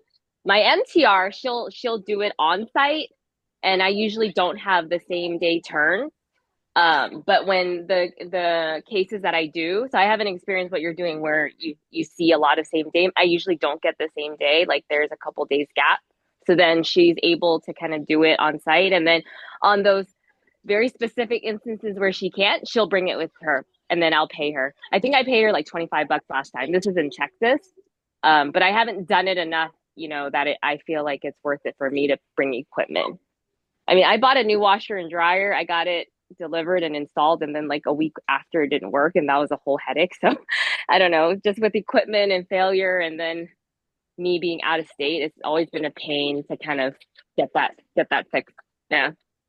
I'm trying to get away from my kids, but they keep following me, so the noise keeps on staying. I apologize. You might want to think about commercial washer and dryers. I think their speed's faster. So that might be another option too. Okay. Yeah, I'm just doing like not residential. Is that what you call it? Residential, just like the ones that you buy for your own home. So I don't have anything. Yeah, I don't have anything special. Yeah. Hey, Jen, do you have hot tubs at your individuals, or are they part of like a complex where it's they have access to it, but it's part of a community, or how does that work? So the 2 in the Smokies, we do have hot tubs there. There's clubhouses that's part of the like what do you call it? Like group that we're in. But for that specifically, each home has it. The one Branson that I was telling you about, that one has it also. Yeah. But they have like a clubhouse with additional stuff. But I also have it. The MTR I don't. But even in Branson, I'm trying to also add amenities. So I'm trying to add because right there in Branson, Josh, I showed you the address. It's every house down the block is exactly the same. So at least in the Smokies, there's a little bit of character with, every house that's right next to each other. But in Branson, they're basically the same. So I'm trying to add like a grill. And something to stand out. Yeah, and then I'm trying to add like a rock climbing wall maybe for the kids, and then I'm trying to paint the closet and maybe have a feature and like have a quest for kids to kind of find stuff in the painting or something like that. I'm trying to stand out because that one's a little bit tougher, only because every house down the block is exactly the same. Well, I got it from it's called Legoland. I got it from Legoland. Yep. I was gonna say I remember that at Legoland with our kids. That's funny. So my kids loved it. I just went like 2 weeks ago before school started. They loved it. I loved it. I'm like, oh my God, I'm doing this in my closet, but I'm gonna do something else. Maybe like I'm thinking like a Branson kind of scenery, and then just have them find different things in there. I don't know. Yeah, but definitely. Like Ray, right? We have to find little things to add to make our property stand out. But, to not spend a boatload and not get the ROI back, right? Which is what I'm afraid of. So now you just need the Legoland elevator. That's There you go. Yeah, Legoland. Yeah. See. yeah. So Ray, that's commercial washer says 25 to 40 minutes. Dryers are 30 to 45 minutes. okay. Well, So all that might these be an are option too, because if the immediate first thing they should be doing is getting everything in the laundry. Second they walk in the door. yep. And that's what they do, Jim. And I agree with Jen because our cleaner here, Seattle's a pretty big area, so our cleaners actually take our laundry off site over here in Washington. But those are more independent cleaners over there in Michigan, and honestly, we like them better than the commercial cleaners. I don't know why, they're just so much better over there. So I think I like Jen's strategy. I think it might be a cheaper way, but I'm not going to throw away the idea of having, two of the same machines. So that might be also an option, but I want to see if it's even worth it first, because it's a lot of initial investment to buy these appliances, and then you don't even know are you really going to get that many same day turnarounds? I don't know, right? And I haven't opened it up yet on my calendar to see if that was going to be a viable strategy anyway. Yeah, so pay the cleaner until you find out if it's even worth doing. Yep, that's now that I'm talking to you guys, it's almost making sense to do it that way. So you have a flex day on every turn? Yep. We always do it every turn. And it's it's definitely giving us we've already had people inquiring, hey, could we do this? Could we do that? And I don't know if it's really hurting us all that bad. I'm gonna have to do the numbers. Do you send the text to offer a late checkout for that last day? Mm-mm. There's ways to do that on Breezeway and stuff like that. So you can send them an automatic reply text that says, if you want to stay for extra time, it's $100 or whatever, half the rate. And that way they can leave later. Because you don't have the turn, you're making extra money. Because you're already keeping that flex day no matter what. Oh, so you just offer that to late checkout and you make a little bit extra money and it makes it a little bit more profitable. Hey, I like that. And they won't take offense to that? You trying to... all these groups are all doing it. Okay, you just offer it to them. They don't have to accept. We got it. We got that message sent to us when we were just staying at short terms down on the Gulf Coast. Yeah. How'd you feel about it, Josh? Did it feel like you're getting nickel and dime, or did it feel like a the one we got was customer actually service? it was for 50% off for another night. If we wanted to extend another night, I think it was what it was. Oh my God, I like that. Do you still have the message? Probably. I think it's on my wife's account, but yeah, Oh we my could probably God. try to find it and see what it I said. would love to copy that message. But You know what there's I'm a saying? lot of people that actually want that extra time. Checking in, they do that option of checking in sometimes too. Say, hey, we have an opening. If you want to check in early, a nominal fee of $30 or whatever else. If you want to check out late, nominal fee of $30 or $50, whatever else. You're just getting a little bit more dollars out of it.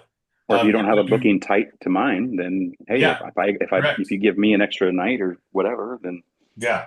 You know the big issue that we're having right now is our Friday, Saturday, Sunday, like those weekends, solid, man. Like we get them, but the Monday, Tuesday, we're trying to lower that to the point that like, because you look at our calendar, we get a lot of Monday, Tuesdays that aren't getting booked up, and I'm just like, okay, let's keep lowering the price until some kind of value is there so we can fill in those gaps. You know what I mean? And so I like your thought of just like, hey, why not just offer this 50% off so we get something? And then the cleaner, they're still cleaning it and we're pulling a little bit of extra money. Oh my God, I love that idea. No, I think that's a great idea. And if you're booking out heavy Friday, Saturday, Sunday, you might want to start bumping that price up $10, $20. Yeah. If you're that solid, yeah, definitely, because that Monday, Tuesday is always going to be a dead day. Because you don't want to go too low because then it's just not worth it. Yep. And then I get worried about the riffraff, right? Yeah. Yep. You put the too low on a 3-bedroom, 2-bath. Now you got some weirdos coming in. Yeah. Yeah. No, I appreciate that, guys. That's a lot of great insight. Sorry, Frank. Thank you. A lot of good info. I was going to say I'll come and stay Monday and Tuesday if it's half off. Yeah. You're gonna You- fly you- out there just for that, right? I'll give it to you for free, Frank. Come on over. Yeah. Well, thank you guys. I Thank appreciate you you. all coming. Yeah, thanks for hanging out longer, Frank. I appreciate it. Yeah, no Thank you, problem at guys. all. We'll see you out Right. there this week somewhere. Okay, later, everybody. Bye, guys. Bye. Night.